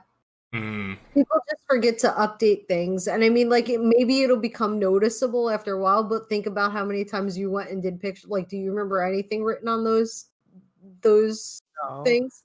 And that's kind of creepy because it had to come from somewhere. This story. I don't know. I don't think I would have noticed it because they got discarded so quickly. The only thing I noticed on them was the name and it was usually Mary's name. Yeah, this movie just unsettled me, in all honesty. It is an unsettling movie. Well, it was just my head could just not wrap around Robin Williams being a creeper. Like it just made it. My brain the entire time I'm watching it just was like, no, fuck no. And who did your hair, Robin? He looked like Marshall Mathers, an old Oh shit! But it just, I had a hard time watching it just simply because those awkward moments that happen, it's meant to be awkward, but they make me so uncomfortable to the point where I'm like, my anxiety is at a fucking 8 or 9. And I'm just, I don't like awkward situations like that. It makes me very uncomfortable. And more so, I don't like watching other people go through those awkward moments. Because I'm just just stop. And not being able to stop it. Yeah, I've got a few notes that are literally just sigh, stop. Yeah. Stop. Because that's all. I just wanted him to stop. I just wanted him to stop and be like, listen, before this goes too far, can I give you a hug? Because you seriously need it. But at the same time, there's definitely implications of he's all alone in society. No one knows he exists. No one cares about him. But some of that is by his own design because he it's clear when he leaves and he tells Yoshi that he's leaving. Yoshi is actually legitimately kind of bummed about it. Yoshi liked him. He could have had a friend in Yoshi, but he was so fixated on his own obsessions. And one of those obsessions being utterly alone and unseen, that he just did not entertain the notion that he could have a friend right next to him. Also, remember Club Med? Yes. People were nuts about Club Med throughout the 90s. What the fuck was Club Med? I just remember hearing people talk about how great Club Med was. It was like a spa or something. Is that what it was? Like a luxury type resort? It was a corporation that started out with hotels and things like that, and then it became insurance as well. And timeshares and things like that. And I think they don't call it Club Med now. I think it's now MetLife. I think that's what MetLife is. Oh, is that what MetLife is? Oh. Yeah. I just, they mentioned Club Med in this movie, and I'm like, oh shit, yeah, that was a thing that I heard about a lot in the 90s. And it was always, the place to go. It's you want to relax and unwind? Yeah, you gotta go to Club Med. And I was I realized I have no actual idea what the fuck Club Med actually was. Yeah. Aside from generally a resort or a spa or something. But specifically I didn't know what it was. I think the only reason I actually know is because Prudential had shares in them and Mary worked for them and I think she had a Club Med membership. Ah, okay. I don't strictly recall, it's been about a month since I watched these things. I don't strictly recall, but apparently there was some mention of wasps hanging out on Jell-O. What? Which led me to ask the question in these notes, do wasps have a tendency to just hang out on Jell-O? I would imagine the sugar is what would attract them to Jell-O. Maybe. There's just something about wasps and Jell-O happened at some point, I guess, and I was like, bees like, and does that wasps just like happen? sugar and yeast, so that makes sense. That makes sense. It's just not something I had ever heard before, heard or seen before, and I was like, is that like a common thing? Is that like an expression? Like, oh no, don't leave your Jell-O out, wasps. Fuck, that's why we got those killer wasps now. We all left our dogs out. Wasps and jelly? The wasp on the Jell-O. Wasp on the Jell-O, yeah. Oh, wait. It's wait, hold on. Also, just on top of the technology of like photo kiosks and everything like that, just the mentality, or at least size mentality when it comes to photos, where it's just like, he's talking about like people only ever take photos of the happy moments. It's like, at this stage of the game in society, not anymore, buddy. People take pictures of fucking everything and they post it online all over the place. Like, this is not relevant anymore. No. Hey mom, so I was at my soccer practice. He was the only one at my soccer practices. An older man was sitting all alone in the bleachers watching a bunch of kids play soccer. Mom, we need to get a restraining order against Sai. Call someone to put him on a watch list. Basically. Oh yeah, I made a note of this in the moment, because in the moment it was very fucking odd, but I feel like they're if it's a subtle, if it's not a subtle twist, then it's because I'm just incredibly dense, because it took me a minute at the end to piece it all together. But Sai was the victim of child molestation and potentially child pornography. Did you? Yeah. Did you guys pick up on that? I did not catch that. I picked up on that a little bit, at the end when he's talking to the detective. Yeah, that's where it really started, because I was like, what the fuck are you talking about, Sai? And then I remembered earlier when he's talking to the kid on the way back after the soccer practice, and he's talking about how he didn't really get a chance to like go out and play as a kid because he was always sick. And he specifically says he kept getting mono and hepatitis. Ooh. And I'm like, those are like STDs. Yeah. Like, what the fuck are you talking about, Sai? Like, what? And then he goes off on that rant about people doing stuff to kids at the end, which is not what just happened. We didn't see anything like that happening. And you realize he's not talking about the family he was stalking. He was talking about himself. And that was why he was so obsessed over happy families and making sure the kid was happy. Right. And not being, like, he wasn't having that stuff being done to him. That just brought a level of sadness to it. On top of other layers. Because up until that point, I'm like, yeah, it's good, it's all right. And then I caught that at the end, and I was like, holy shit, that brings a whole other level to this movie. Mm-hmm. That I did not realize was there. But yeah, no, I think that's very, like, it doesn't explicitly say it, but like there's enough threads there that I feel like that's what was going on. He definitely didn't just end up like that. No. No, not at all. So, for that reason, it won most disturbing. Yeah, I gave it most disturbing as well. Yeah, I mean, just kind of overall. Yeah, but and then also my favorite well. poster, because I just thought it was kind of nice and weird. Yeah, or not weird, but like kind of cold and just like, again, disturbing. And I like, I guess the Devil's Advocate one was probably would have won for me, except that poster makes it look like Keanu was 15 years old. Yeah. Like, because when I saw the poster, I was like, "Is he like an intern? Like, what is happening?" And it's like, "Oh no, he's a grown ass man." That poster just doesn't do a very good job of showing it. I mean, compare Keanu Reeves in The Devil's Advocate to him and John Wick. He looks about 2 years older, and those movies are like 20 years apart. Yeah, but yeah, those are the only two it won for me. Let's see.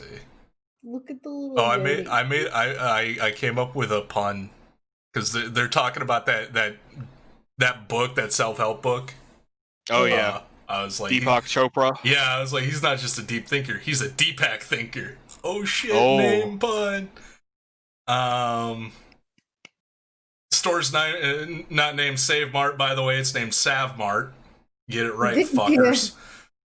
Oh yeah, it's a mall too, apparently. What's that? It's a mall as well. Yeah, it's like outside of a mall, I guess. Like there's a mall. It was I would imagine the Save Mart is probably one of the anchor stores of a mall or something. Yeah, makes sense. The Nightmare Red Eye blood gushing scene was freaky that as was hell. the scene I was waiting to come up because I remember that because that freaked me the fuck out when that happened when I watched it when I was younger. I was like, holy shit. And as I was watching the movie, I was like, when does that part come up? Because I know that happens. Also, ladies and gentlemen, we have Dick and Bush. We see Dick in this movie. I made a comment based on the shit going on in the hotel room when he's taking the photos. I was like, this is just a normal photo session. This is just how modeling works. Yeah, and then my revelation of like, oh shit, that's why you're talking about random child porn suddenly, Sigh. Oh fuck. But yeah, let's see. It got both scariest and most disturbing for me. Most disturbing, yeah, because what happens in the movie and also the subtle implications of what happened to Psy previously to lead him to this point are pretty fucked. And then also scary just because, like, who's a creepy ass stalker motherfucker that was a dream sequence or something, wasn't it? Him breaking into the house. It was, but it was presented still, as real, and somebody breaking into your house to go take a shit. It's like, no. Before we saw that, I was just like, man, he's lucky it's not the like today's day and age where like everybody's got some sort of like camera or something. Right? Yeah. But yeah, those are the two it got from me. Yeah, it got. Let's see, favorite story. You know, it made me uncomfortable. I did like the story. It got scariest movie and most disturbing movie for me, just simply because like someone like taking extra. It just all made me very uncomfortable. There was not an aspect of that did not make me fucking uncomfortable or make me comfortable. And then let's see, that was all. It had 3. For me. I didn't have any. Wow.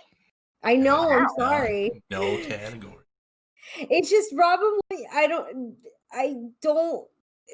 A lot of early Robin Williams serious roles. I didn't really like a Robin Williams serious role up until what's the Dream movie? What Dreams May Come. I think that also came out before this one too. So he had done serious work before. Oh, well then, yeah. So I like that, and I didn't like a lot of his other serious roles. Oh no! Because I don't know. I guess it's just he has a very dry, serious type of acting, and it doesn't. Like, I like the movies, but they're just not my top tier Robin movies. Have you seen The Fisher King? I think I might have. I just... Because it's definitely not dry. Robin Williams plays a homeless schizophrenic, and Jeff Bridges plays like a shock jock radio host that kind of weirdly befriends him and tries to help him get his life in order, and drama ensues. It's very good.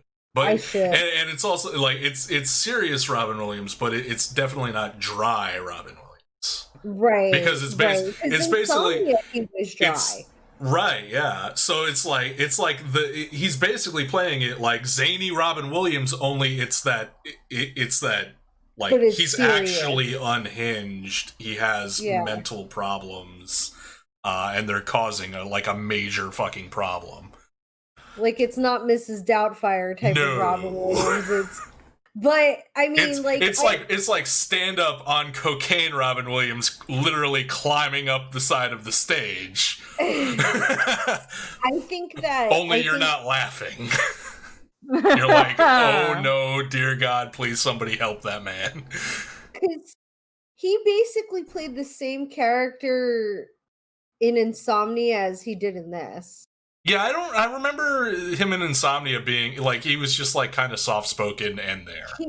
He was. I don't remember the performance in that being particularly good. Or a bookkeeper or something, but he was definitely kind of even more so. He was definitely stalking younger girls. Yeah, or not good, but like not noteworthy. Like he was just kind of there, and he was fine. But yeah, anybody else got anything on 1 Hour Photo or any of the other movies?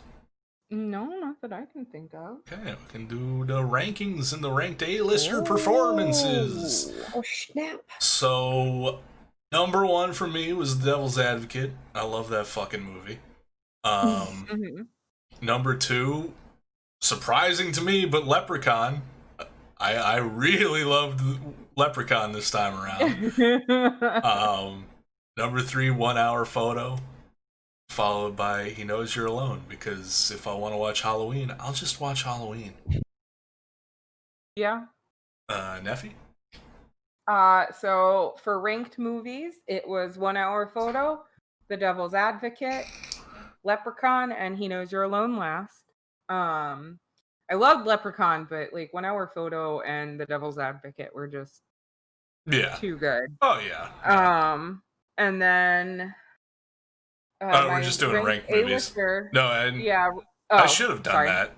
Okay, so yeah, I'll just go through mine real quick. Ranked A-lister performances. Yeah, I don't know why I separated them like that. It's so fucking dumb.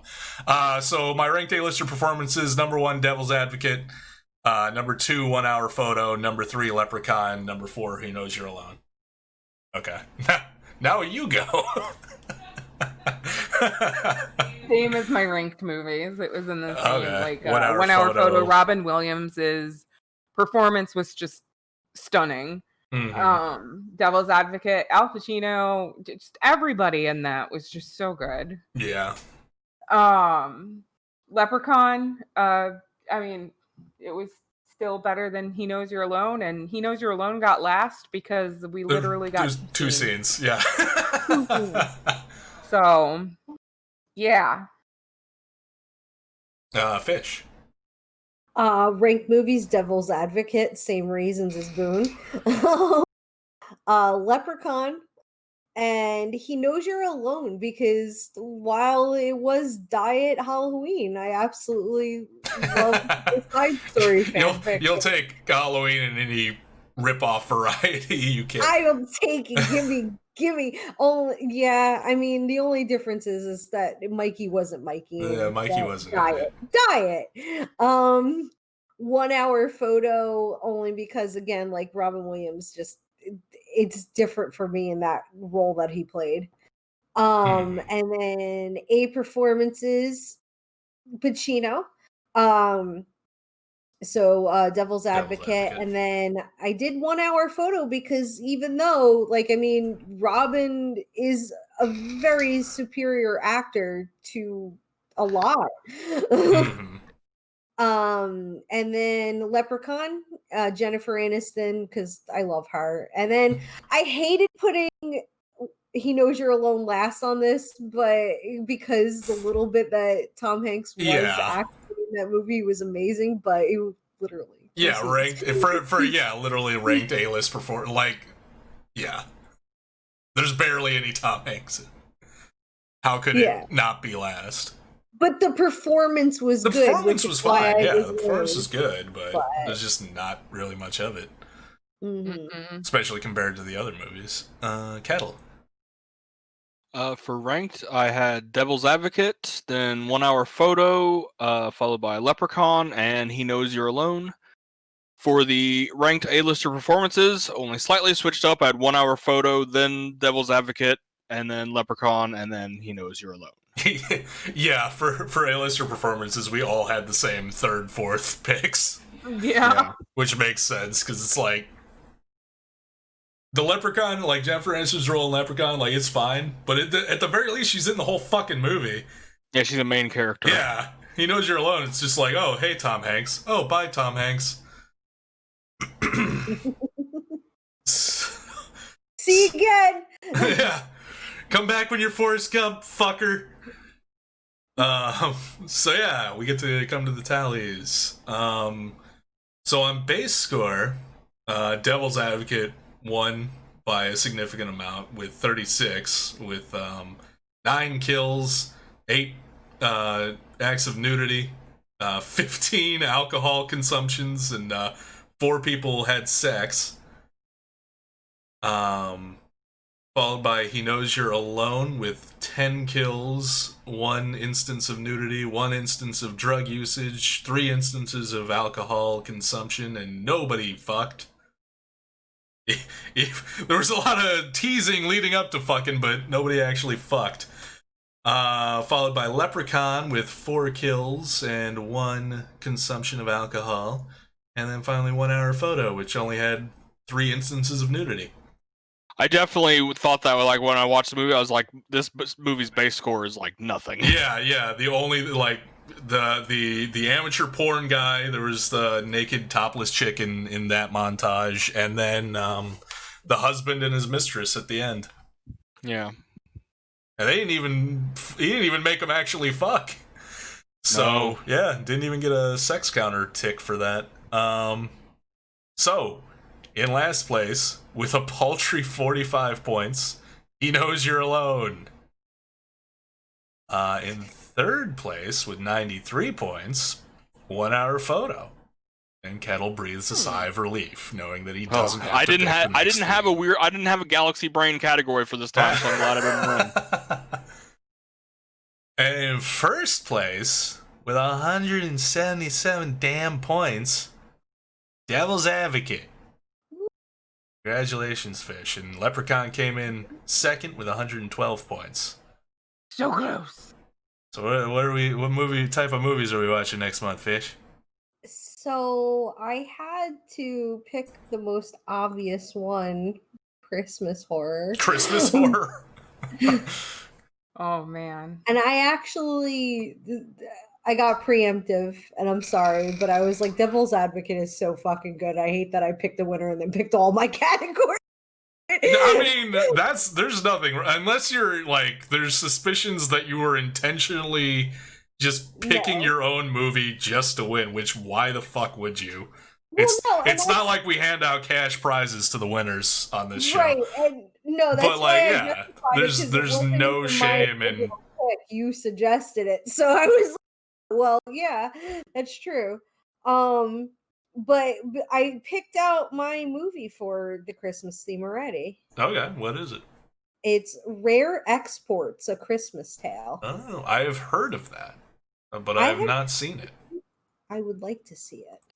Well, now we're all gonna have to see it. Anybody else, Scott? Oh, I have no clue. I have an idea, but I want to look and see if there's anything else I would want to watch first. Okay. I mean, I can offhand pick one because it's been on my to-watch list for a while. Krampus. Oh, the Krampus movie that came out a few years ago. Yeah, I'm gonna have to take a look and see what I want to watch, because I don't want to go with like any of the commonly watched ones. I actually kind of want to dig a little bit. All right. Yeah, because that was my reasoning on that one too, is I wanted to dig a little bit for a Christmas movie that wasn't something that I watched or something not normally watched. Yeah, I kind of want to go for stuff I haven't, and to be fair, I haven't watched a lot of the holiday horror, so. All right. What? It was a good time. Yeah. Not 2.5. Like the span of the runtime of this tonight's show is probably roughly the same as the span of Devil's Advocate. Yeah. Wow. We're getting better at just kind of pacing in general. Yeah. It's flowing together a lot smoother. Yeah, and like the way we've started interjecting while we're talking with each other. Mm-hmm. Cool. Yeah, that streamlines it a lot too. Feels so natural. Mm-hmm. And it also helped that none of us really had much to say about He Knows You're Alone. Yeah. I was like, I've said my piece. I don't really have much else to say on it. If nobody else does, we gave it a half hour. We can move on. Yeah. Especially since I'm I know Devil's Advocate. I know I'm going to talk a little bit at length about Leprechaun because there's just so much batshit insanity in there that I want to gush over. And then Devil's Advocate and 1 Hour Photo are both kind of deeper, heavier movies that probably are going to have more lengthy conversations about them. I trimmed so much out of from my notes for the show. Yeah, I skipped over some stuff too. Yeah, when it was just rehashing stuff or little moments or stuff that came up naturally. Like Coulson, I had a note for also, hey Coulson. I'm happy every time I see Greg in anything. He's always the same character. He's so cute. He's just Coulson. He's so adorable. His first name is Agent. The Krampus movie you're talking about from 2015? Do you know offhand? It's the one. Hold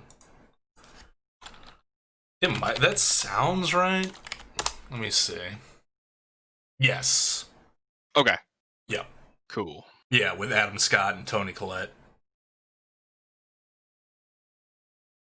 Oh, I may have seen part of this. That's coming together now in my head. Okay, that'll be fun. Cool. Mm-hmm. I'm excited. Yeah. I've been wanting to watch Krampus for a while. So have I. It's been on my to-watch list, and I've just not gotten around to it. I was kind of hoping someone would pick it. It's a perfect excuse to watch it now. Mm-hmm. All right. Well, I don't have to keep anyone around any longer. Thank you for hanging out. Thank you, everybody in chat, for hanging out, too. Hope you enjoyed. Yeah. It was a lot of fun. Yeah. I think I'm gonna forgo my usual post-show offer to do a co-op game because it's late in November and I want to get more works done. So I might take a little bit of a break and then switch over to doing more writing for a little bit tonight. Try and get more works. Good idea. But you're all welcome to hang out and chat and company. Yeah, I will. I'm gonna go watch more Lord of the Rings. And play with my tree a little bit more. Yeah, Stardewing and lurking around or something. Hell yeah. Kettle, if you want to hang out in VC while you Stardew. I'm probably just gonna chill on my own, but I appreciate it. No, I see how it. But I guess we'll see you next month. We just talked for 2.5 hours. Hey, no, I didn't say we had to talk. It was just enjoying each other's silent company. But that's fine. And occasional burps. Oh, seriously though, Kettle, it's fine. Okay. Yeah, no, I'm busting your chops. I don't care. I care. I don't care. No, I'm kidding. It's too late in November for me to care about much of anything. Yeah. Oh, wow. I care about one thing, goddammit, it's words. Words. All right. Well, have fun with your words. I'll try. Yeah, have a good night. It's not legal in this country. Wow. I know, it's pretty fucked up, right? Yep. You can marry another human being with words, but you can't just marry the words? What the fuck, government? You can't marry the words with another human being? Yeah, you can't do that either. I think that's even more frowned upon. I'm pretty sure I'd go to jail if I just, tackled someone and started tattooing words into their skin. Yeah. Ow. Probably. Yeah, and that's fucked up. It is. I should be able to just do that. Mm-hmm. I'm gonna go eat some. Yeah, you guys don't have to stay. Keep waiting for you to bounce off. Yeah, I'm gonna look leave. into a movie and stuff as well, and I'll let you know. But yeah, it was fun, and have a good night, everyone, and I'll talk at you. Yeah, maybe I'll be lurking around, or I go look at a couple other things, or take care of a couple chore things downstairs and shit too. Right. I just remembered. So have fun Stardewing and chilling. Yep. Bye.